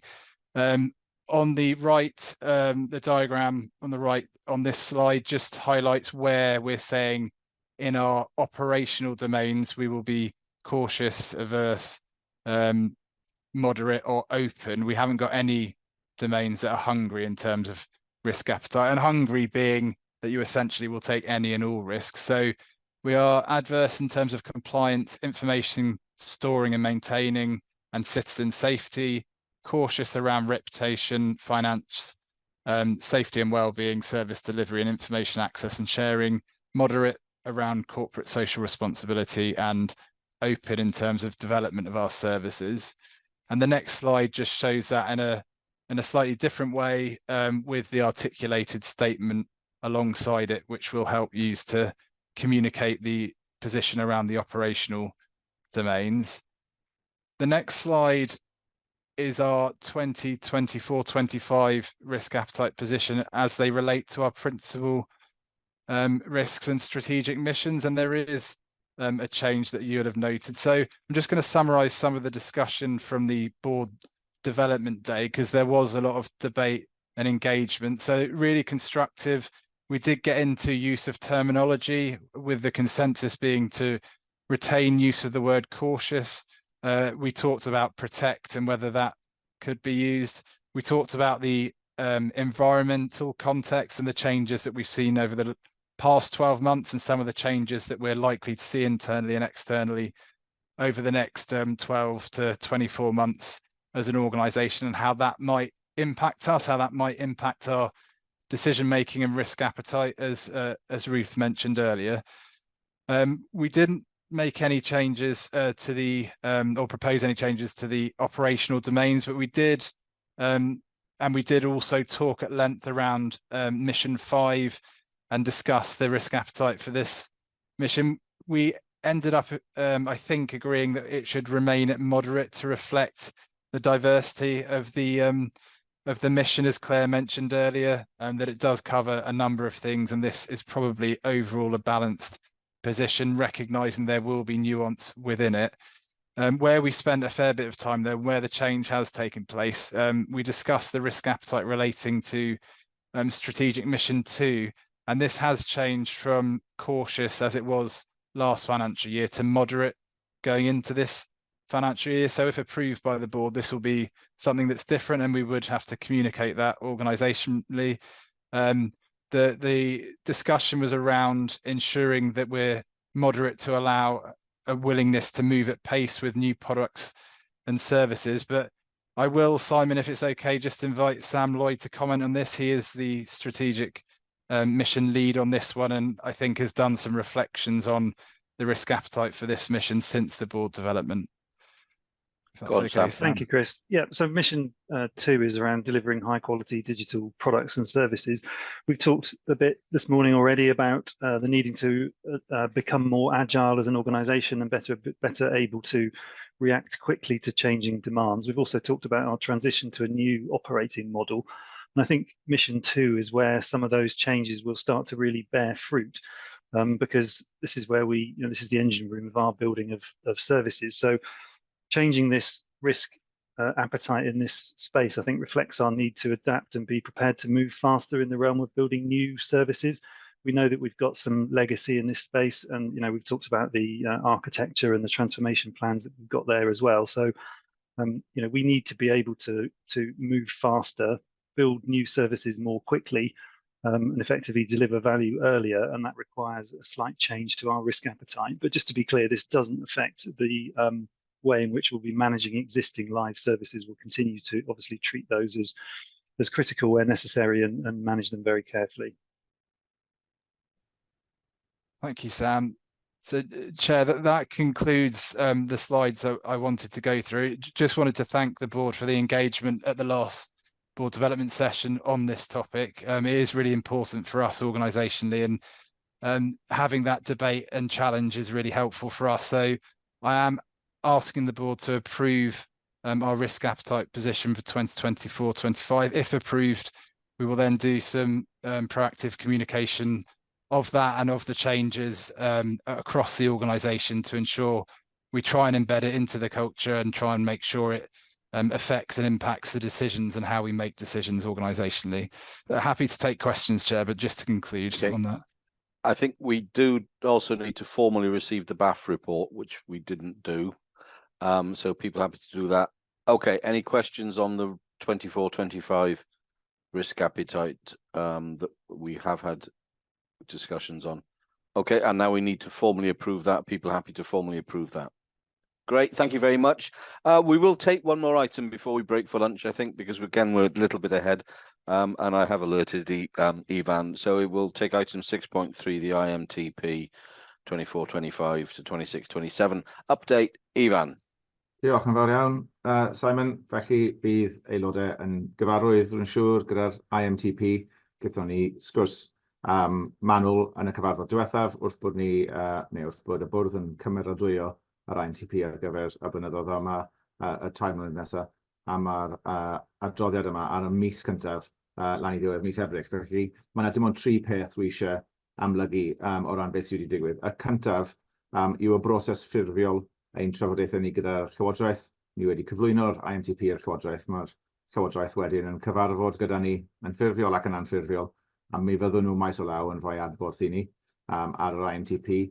Wnaethon ni gyfarfod gyda'r Llywodraeth wythnos diwethaf, dydd Gwener diwethaf, cyfarfod cadarnhaol ac adeiladol iawn, dwi'n meddwl, dros 30 o bobl yna o'r Llywodraeth, felly maen nhw'n dod ag arweinwyr polisi ar draws yr adran mewn i un cyfarfod mwyn trafod gyda ni beth sydd yn yn IMTP a sail hynny byddwn nhw'n rhoi argymhellion. Oedd yna 2 beth wnaethon ni arwen nhw drwy. Un oedd y ffordd i ni'n rheoli yn weithredol yr IMTP, ffordd i ni'n defnyddio cerrig milltir, yn edrych ar yr adnoddau tu cefn i bob carreg milltir, mwyn dangos i'r Llywodraeth bod gafel tyn iawn gyda ni lawr i'r lefel hynny ar beth sydd yn yr IMTP a sut i symud pethau o gwmpas.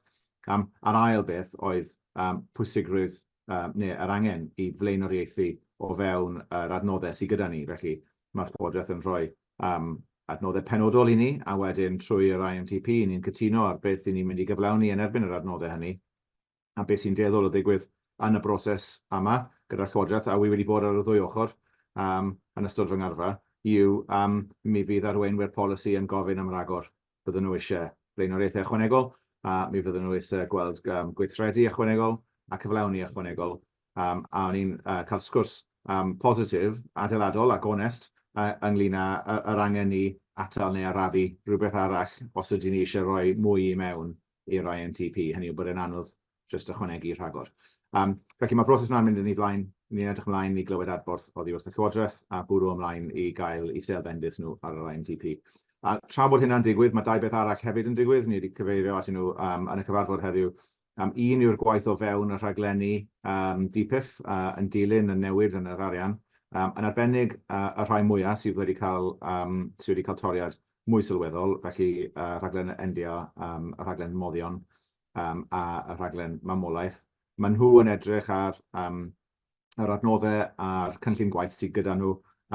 Mae'r tîm yn adolygu'r cynllun gwaith hynny, a wedyn mi fydden nhw'n cymryd yn ôl at y bwrdd rhaglen o fewn llywodraethiant pob rhaglen i'w gymeradwyo fel addasiad i'r cynllun cyflawni ar gyfer y rhaglenni hynny.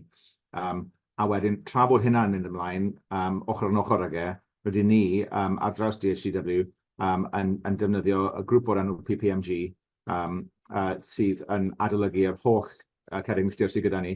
A mae hynna oherwydd bod ni yn edrych ar nid yn unig ar rhaglenni ond ein gwaith beunyddiol, gwasanaethau byw, maen nhw'n tynnu ar ei gilydd ac yn dibynnu ar ei gilydd. Felly, os oes yna bwysau ar y rhaglenni, mae hwnna'n gallu rhoi pwysau ychwanegol ar y rhaglenni byw, neu ar gwasanaethau byw, a mae'n gweithio ar ffordd arall, achos mae yna wasanaethau byw sydd yn disgwyl am pethau i gael ei gwneud gan rhaglenni.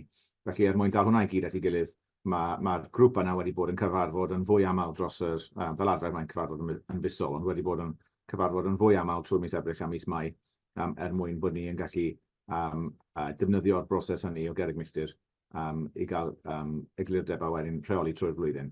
Felly mae lot fawr o waith yn mynd ymlaen. Ni'n disgwyl clywed oddi wrth y Llywodraeth cyn bo hir, a wy'n croesawu unrhyw gwestiynau neu sylwadau oddi wrth aelodau. Diolch, Ifan. Any questions or comments? No, thank you very much for that update, Ifan. So we've been asked to Simon, you've got hands up from Helen and from David. Sorry, it came up after when I looked at my papers. Helen and then David. Yeah, thanks, Chair. And thanks, Ifan, really, and the team. And just to kind of reiterate, a really helpful discussion, lots of engagement from across the Health and Social Services group, from Welsh Government colleagues last week on the call. Lots of really kind of good questions around specific areas. So yeah, as Ifan says, we await now through the formal process to hear what that means in terms of feedback around acceptance for the plan and how that impacts any accountability conditions that they may want to set in terms of the planned detailed delivery. But yeah, very helpful process so far. David. Thanks, Simon. Thanks, Ifan. So buried within the report is the feedback to Welsh Government on the impact of the reduced funding that we've got. Could you just speak a little bit to the timeline for getting that reprioritisation of programmes agreed with the relevant boards, and then something available to brief Welsh Government and the Programme Delivery Committee? Yeah, certainly. Thanks, David.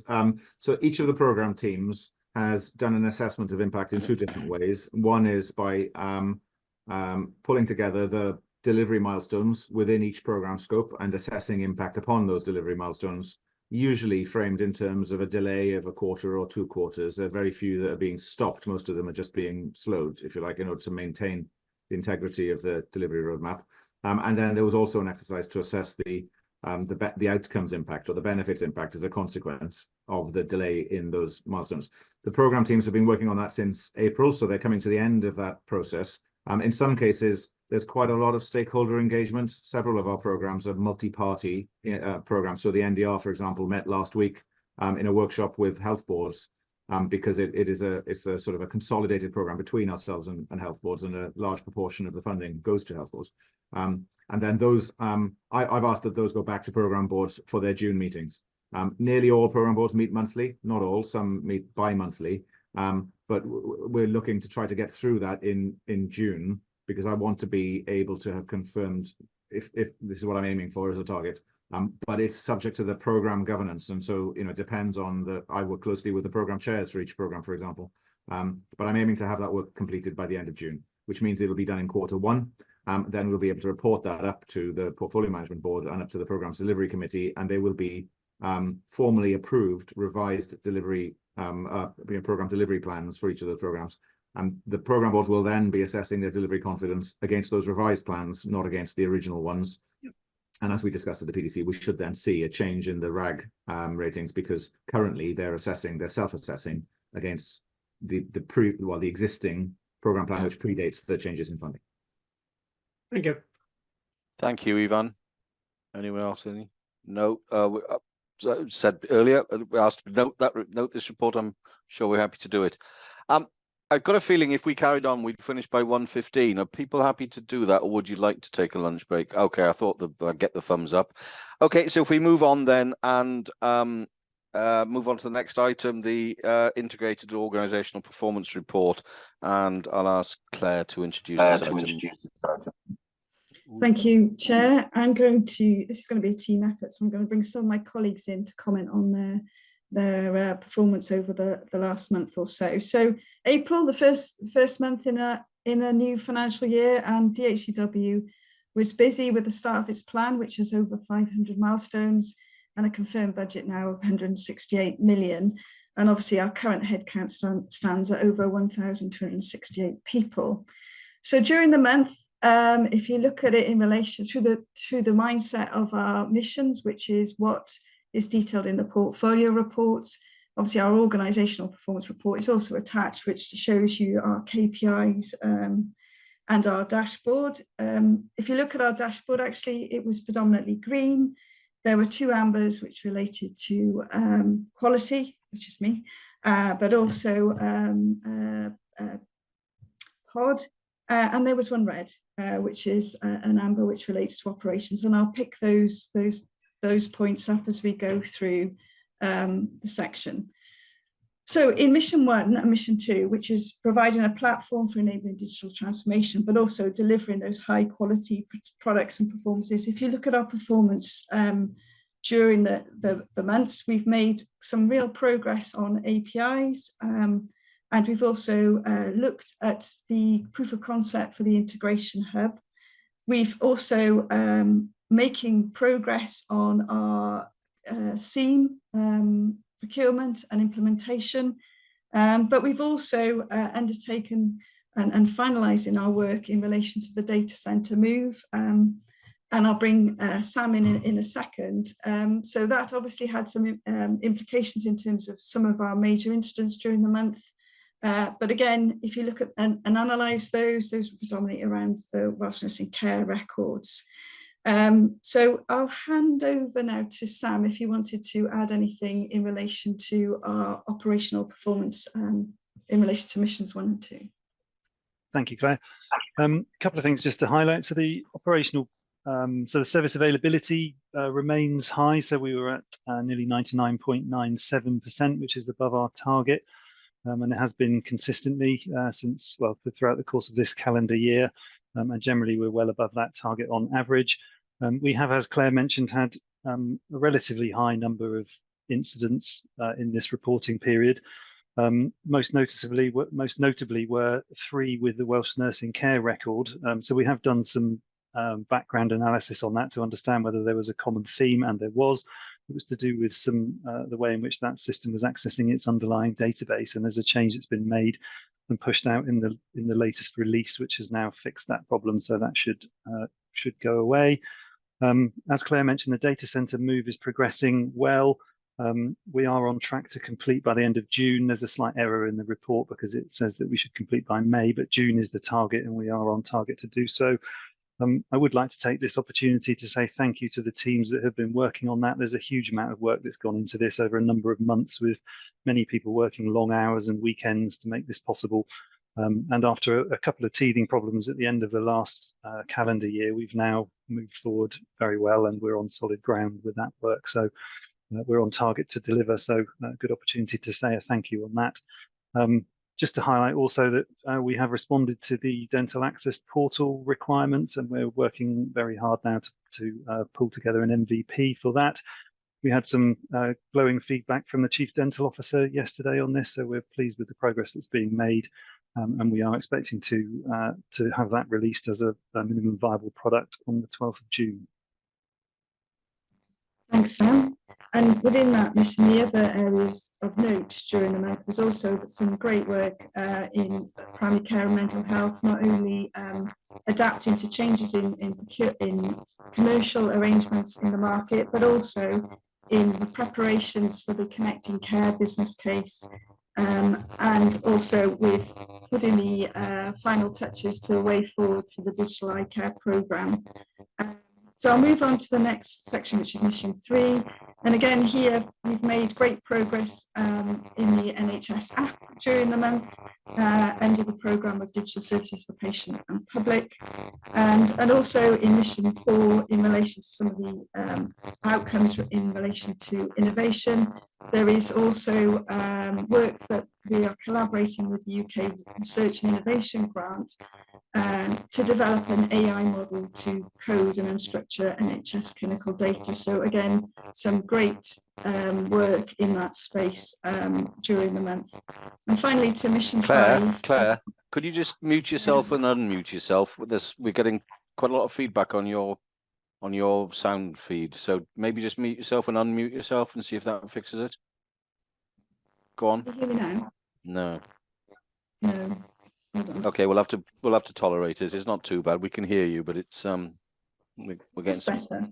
Yes. Yes, I've taken my headphones out. No. Okay. No. Keep going, Claire. We can hear you. Okay, so within mission 5, maybe it's at this point I shall hand over to SJ actually to talk and summarise some of the key highlights within the pod team over this month. You hand it over to me, Claire. Okay. Just a couple of pointers on the performance side of things, really, and I think one of those is the appraisals. So the appraisals look as though they've fallen quite considerably, but this is a commonality of what happens at this time of the year. And I think when we sort of dug into that to understand that in a little bit more depth, it's really to do with the fact that when all of the organisations come together, and I think NWIS was TUPE'd in, everyone started on the 1st of April. So everybody, the majority of people, not everybody, but the majority of people have their appraisals at the same time, which usually aligns to the end of the one financial year and the beginning of the other. So there are some lower numbers, but we looked at last year's and the years before, and actually, even though they're lower, they're better than the previous years. Just to provide assurance to the board, all of the directors own this in terms of their directorates and their workforce. This goes through their senior leadership team meetings on a monthly basis. We also discuss this at the executive meetings on a weekly basis. So this is in sharp focus. I think you may have noticed that the executive one was particularly low. I just want to make sure that the chief executive isn't on the naughty step, just to provide assurance again to the board. That all of the executive appraisals have been completed, but due to the nature of how we upload this report for board and how they are registered on our system, unfortunately they didn't get loaded at the right time. So they have all been completed, and we are now at the objective setting. Some of the objectives have been done, others are being finalised and signed off. So just assurance that will reflect in next month's report that they will be back in good order. In terms of the rest of the activities that have been undertaken, we keep everything under sharp focus in terms of all of the KPIs, and there aren't any outliers in that space. But we're doing some really good work with, especially the directorate managers across the organisation, doing some really great work with my team and others in the directorate. So this is again in very sharp focus. So we keep this on the agenda, and it's a hot topic, and hopefully that can provide some positive assurance to the board that these things are taken very seriously by us all across the executive team, and indeed all of the senior leadership teams across the organisation, and to make sure that the statistics are of a good nature. Thank you, SJ. Can you hear me okay? Okay, no, Chair, no. You're still very muffled. Well, we can hear you, but we're getting a lot of extra noise. Mind you, I'm getting a little bit of feedback on me now, so I don't know what. Maybe the Zoom feed is a problem. Carry on, Claire. Okay, and what SJ didn't actually talk about is the big step challenge that we introduced in DHEW in the month. So we had 34 teams across all directorates and 252 people taking part to encourage health and well-being across the organisation. So just to say, the performance indicators went quite extended in the month. Other things to note is that in terms of our quality performance, we are focusing on achieving the IMS documentation up to where it should be. So we are running very closely along with the local SLTs to make sure the quality procedures are updated. And then finally, in terms of our audit actions, we've got 27 audit actions on track. That was subject to agreement from the Audit and Assurance Committee that we could extend the deadline on a couple relating to an IT system development within the finance team. So during the month, the number of audit actions completed fell from 33 to 17. So there's still quite a lot of activity to ensure completion of that. There are no key risks or matters for escalation to the committee, so I'd like you to receive and I'm happy to take any questions, Chair.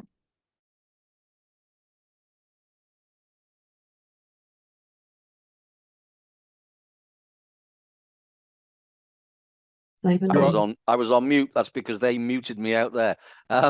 Marion. Diolch, Cadeirydd.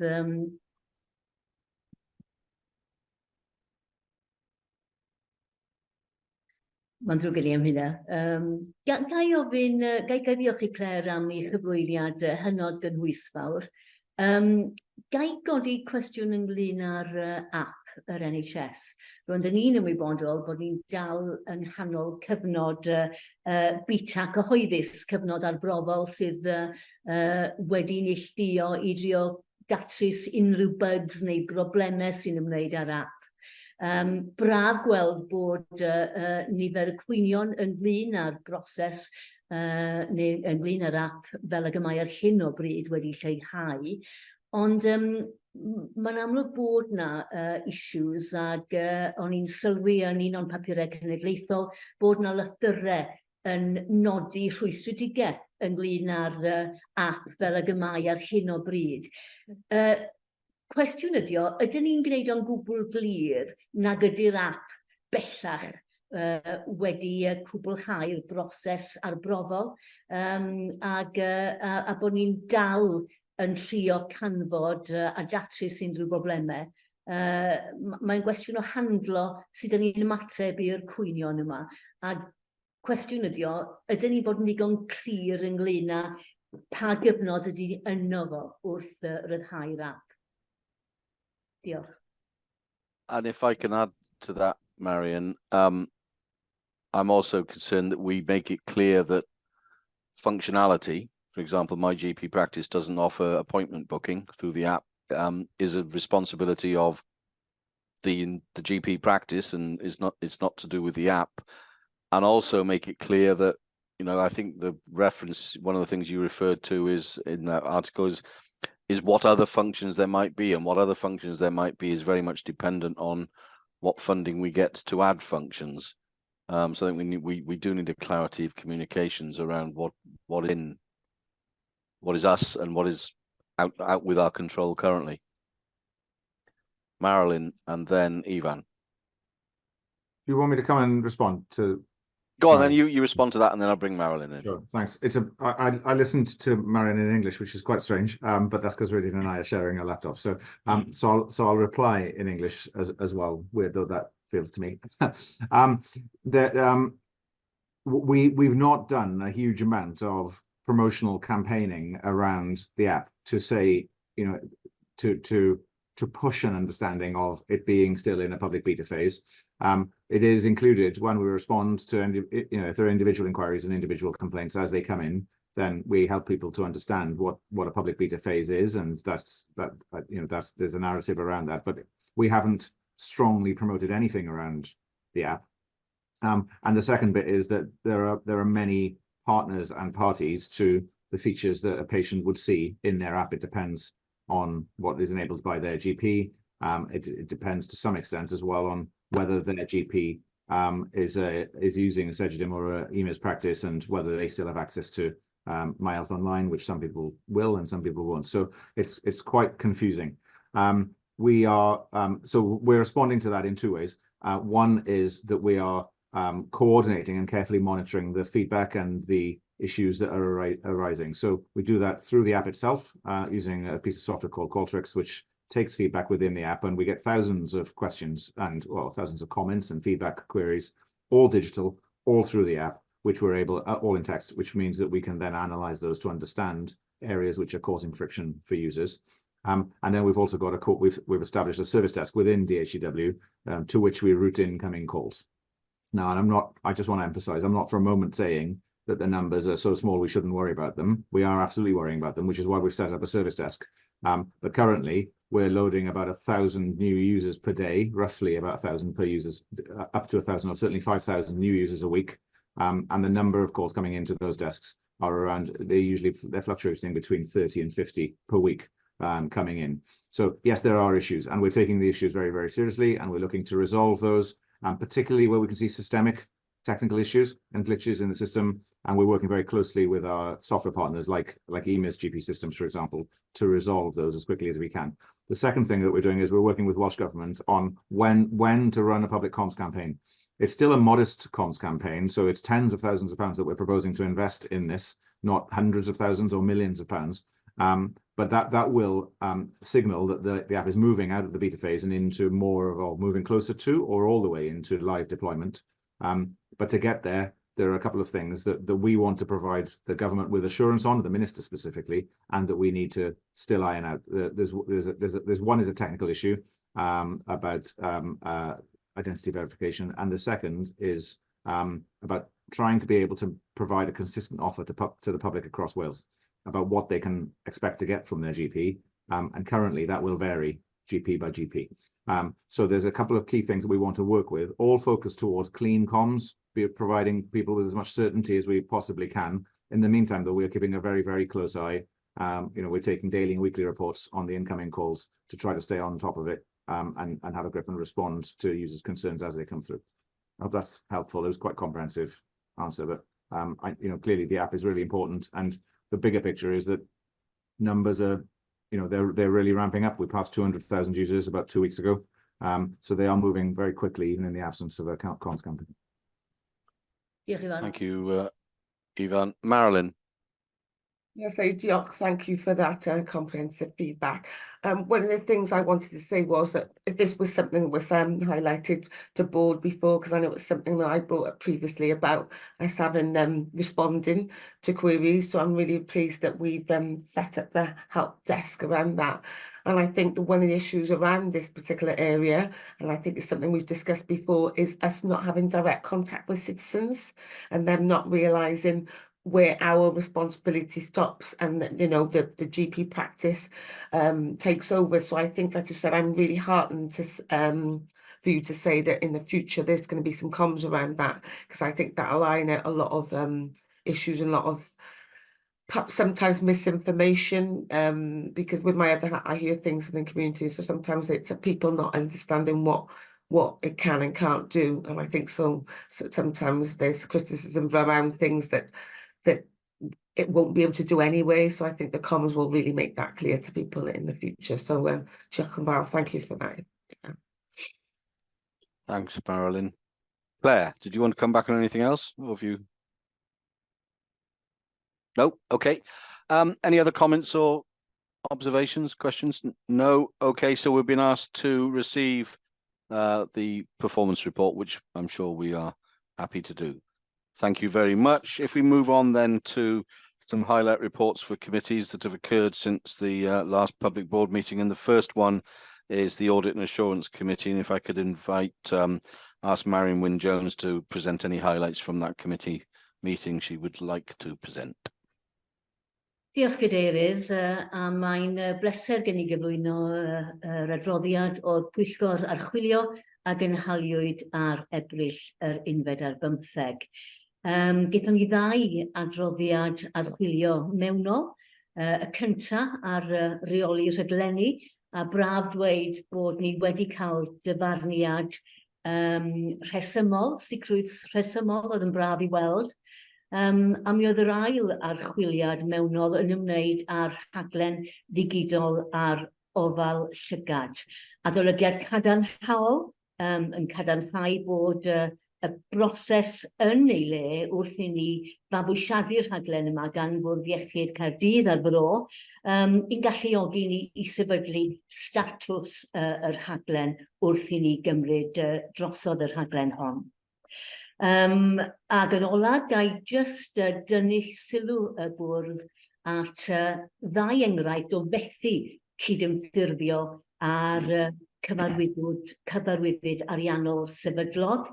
Nid yma'r tro cyntaf wrth gwrs I hyn ddigwydd, ond mi geithon ni fel pwyllgor sicrwydd bod na raglen gref o hyfforddiant yn ei lle i geisio sicrhau na fydd yr un gwendid yn digwydd eto. Diolch yn fawr. Thank you, Marion. Any questions or comments? No, we received that highlight report. If we move then on to 6.6, which is the Programme Delivery Committee highlight report, and I'll invite David Selway to introduce any highlights he wishes to. Thank you, Simon. There's three things I wanted to pull out. First was the overall programme dashboard was a lot redder than it had been the previous month. In large part, this was down to the funding issues that we've already talked about in today's meeting. The reprioritisation and planning that Evan's referred to should see some improvement when we next revisit that, but that's something I'll be keeping a close eye on. Another item we wanted to alert was the new governance model. There are some gaps in the appointed programme chairs. This is not anything we have control over. It's Welsh Government that appoints the programme chairs, but there was a concern that the lack of those programme chairs meant that programmes weren't being properly supported. And the final point I wanted to pull out was we had really good deep dives on the limbs and risk programme. Alison gave really good confidence that those programmes were well on track. The only thing I wanted to pull out was that we'd spent a lot of time trying to deconflict the implementation programme for those two from a health board perspective, but with regard to risk, the revised plan from our supplier for implementation means that some health boards will now have an overlap where they weren't previously, and there is an element of risk from a health board perspective around those programmes. So those are the three things I wanted to pull out of the report. Thank you, David. Now, I listened to the committee, and the work that Alison and her team have done on limbs and RISP is fantastic. It's given where this board knows we were not many months ago. It's been a remarkable progress and achievement. Helen, you want to come in? Yeah, well, to echo that point actually around the diagnostic programmes, but notwithstanding there's still a lot of risk involved in those programmes, as we're all fully aware, but great to see the progress that's being made there and the good relationships that both those programmes have with their suppliers, albeit that, you know, that we've got some revised timescales from the risk provider, but we're working very closely with them on that. And just to say on the programme chairs, we've had some discussion with Welsh Government and some, I think there are some suggested names to fill some of those gaps. So there's an active discussion going on in Welsh Government in terms of some of those programme gaps that we have. So it'll be really good to see that and see those gaps being closed. Ivan, you wanted to come in? Yeah, very briefly, thanks for the opportunity to comment. So this is the third Programmes Delivery Committee. I felt that it was showing that it was sort of maturing. It felt different to the others, and in particular the conversations that we were having about the way that programme boards were using the RAG framework to self-assess their delivery confidence in their own programme. That was a slightly different discussions to the ones that we had before, and I thought also that another thing we were able to pull out was the difference between the forward look of the programme board's assessment of delivery confidence to the end of whatever the programme timetable is, which sometimes is years ahead, versus a sort of a retrospective review of, well, how has 23-24 gone then? And in some cases, there's been really significant progress and really good delivery in some of those programmes and a real turnaround, and Limbs and Risk were two examples of that. And it was, as others have said, a very good presentation. And they're two quite different things, you know, have we had a good year, and are we still on track to achieve what we want to deliver over the next 2 to 3 years, given the changing context around us? They're two different questions, and I felt that the discussion in the committee helped to bring that out in a way that it hadn't before, and that's just, for me, is a sign of how the new arrangements that we put in place over the last 6 months are starting to bed down, starting to get a grip, and helping us to get our heads around the things that we're managing through these programs. Thank you, Ivan. And thank you, David. We received that report, but don't go away, David, because you're on again. If the Digital Governance and Safety Committee report, and this is, if you recall, David had stepped into the chair during Rowan's interregnum. And Rowan will be taking back the chair after this meeting, but David was in the chair for the one held right at the beginning of May. So David, if I can invite you, if you've any highlights you want to. Yeah, I'll just pull a couple of things out, Simon. So big picture, we received assurance on a wide range of programmes. There was nothing that we wanted to alert. And with regard to the risks that were assigned to the committee, the overall risk score had decreased. So by and large, it was a positive meeting in terms of assurance.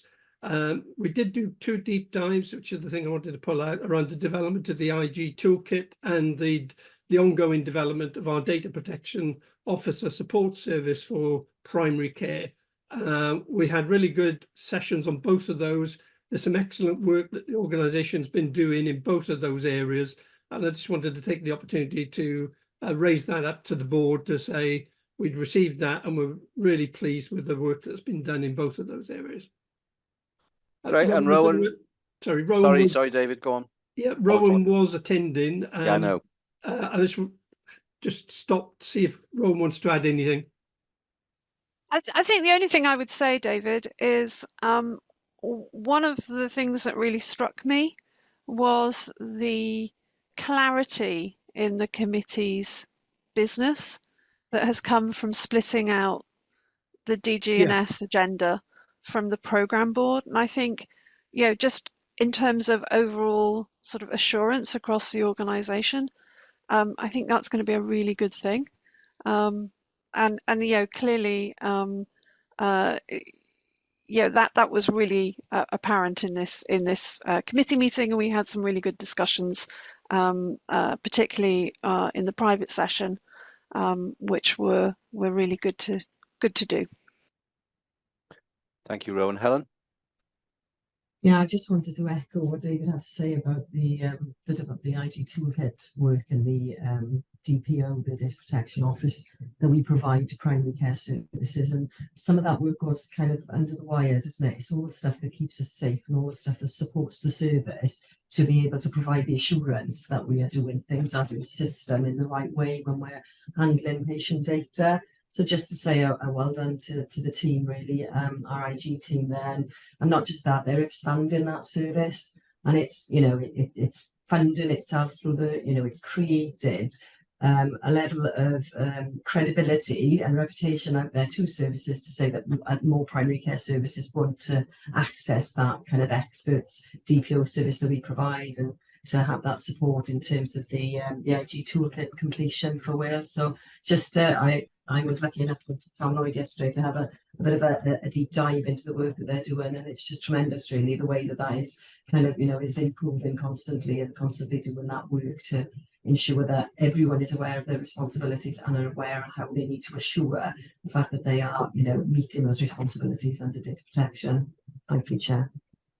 Thank you, Helen. And we're asked to receive the highlight report, which I'm sure we're happy to do so. And to continue with David, the last highlight report is from the Independent Member Digital Network, which David is the Vice Chair. Is there anything particularly from the last meeting held towards the end of April that you'd want to bring to our attention, David? Yeah, I'd just pull out two items, if I may, Simon. The first was we received an excellent presentation from Meridian, our Executive Medical Director, on digital system availability and uptake, which prompted a rather long discussion about from health board members in terms of where they were at. There were a few curveballs thrown in Meridian's direction, which he handled expertly, and I'd like to thank him for that. And the other thing I'd like to pull out is the presentation from Darren Lloyd on information governance, which again was very well received. And reflecting on our earlier session on stakeholder engagement, my feeling based on things that have come to the digital network are that around information governance and cybersecurity, we're well ahead of the game in terms of where we're looking to be in terms of being a trusted strategic partner. And that particular presentation was again really well received by the network. Lovely. Thank you very much, David. Oh, Rowan, you put your hand up. Yeah, really just reflecting on what Helen said prior and David's comment. I think people are aware that in my other job, where I was with my interregnum, I work with a lot of organisations with patient data. You know, DHCW and the leadership it shows across Wales, particularly the work that I see with WASPI and Code of Contact, you know, the tools that we have are not universal. It is something I think that is part of our strategic muscle across Wales that we take for granted because it runs through what we do, but isn't necessarily present in other organisations. So, yeah, just wanted to say that really, because it's important and it's part of the bigger discussion that we have in terms of engaging with the public about the safety and security of their information. Absolutely. Thank you, Rowan. No other comments. Okay, if we move then on to closing matters, I've had no urgent business, any other urgent business indicated to me. So unless I see anything, well, thank you. And the date of the next meeting is Thursday, the 25th of July, and that will be a public board meeting like this. And then in the afternoon, I think we're scheduling it for about 3 o'clock, will be the 2024 AGM, annual general meeting, and further information on the format of that will come out in due course. So I'll bring the meeting to a close. Thank you all very much for your contribution and the slickness of your contributions. Have a good day, everyone.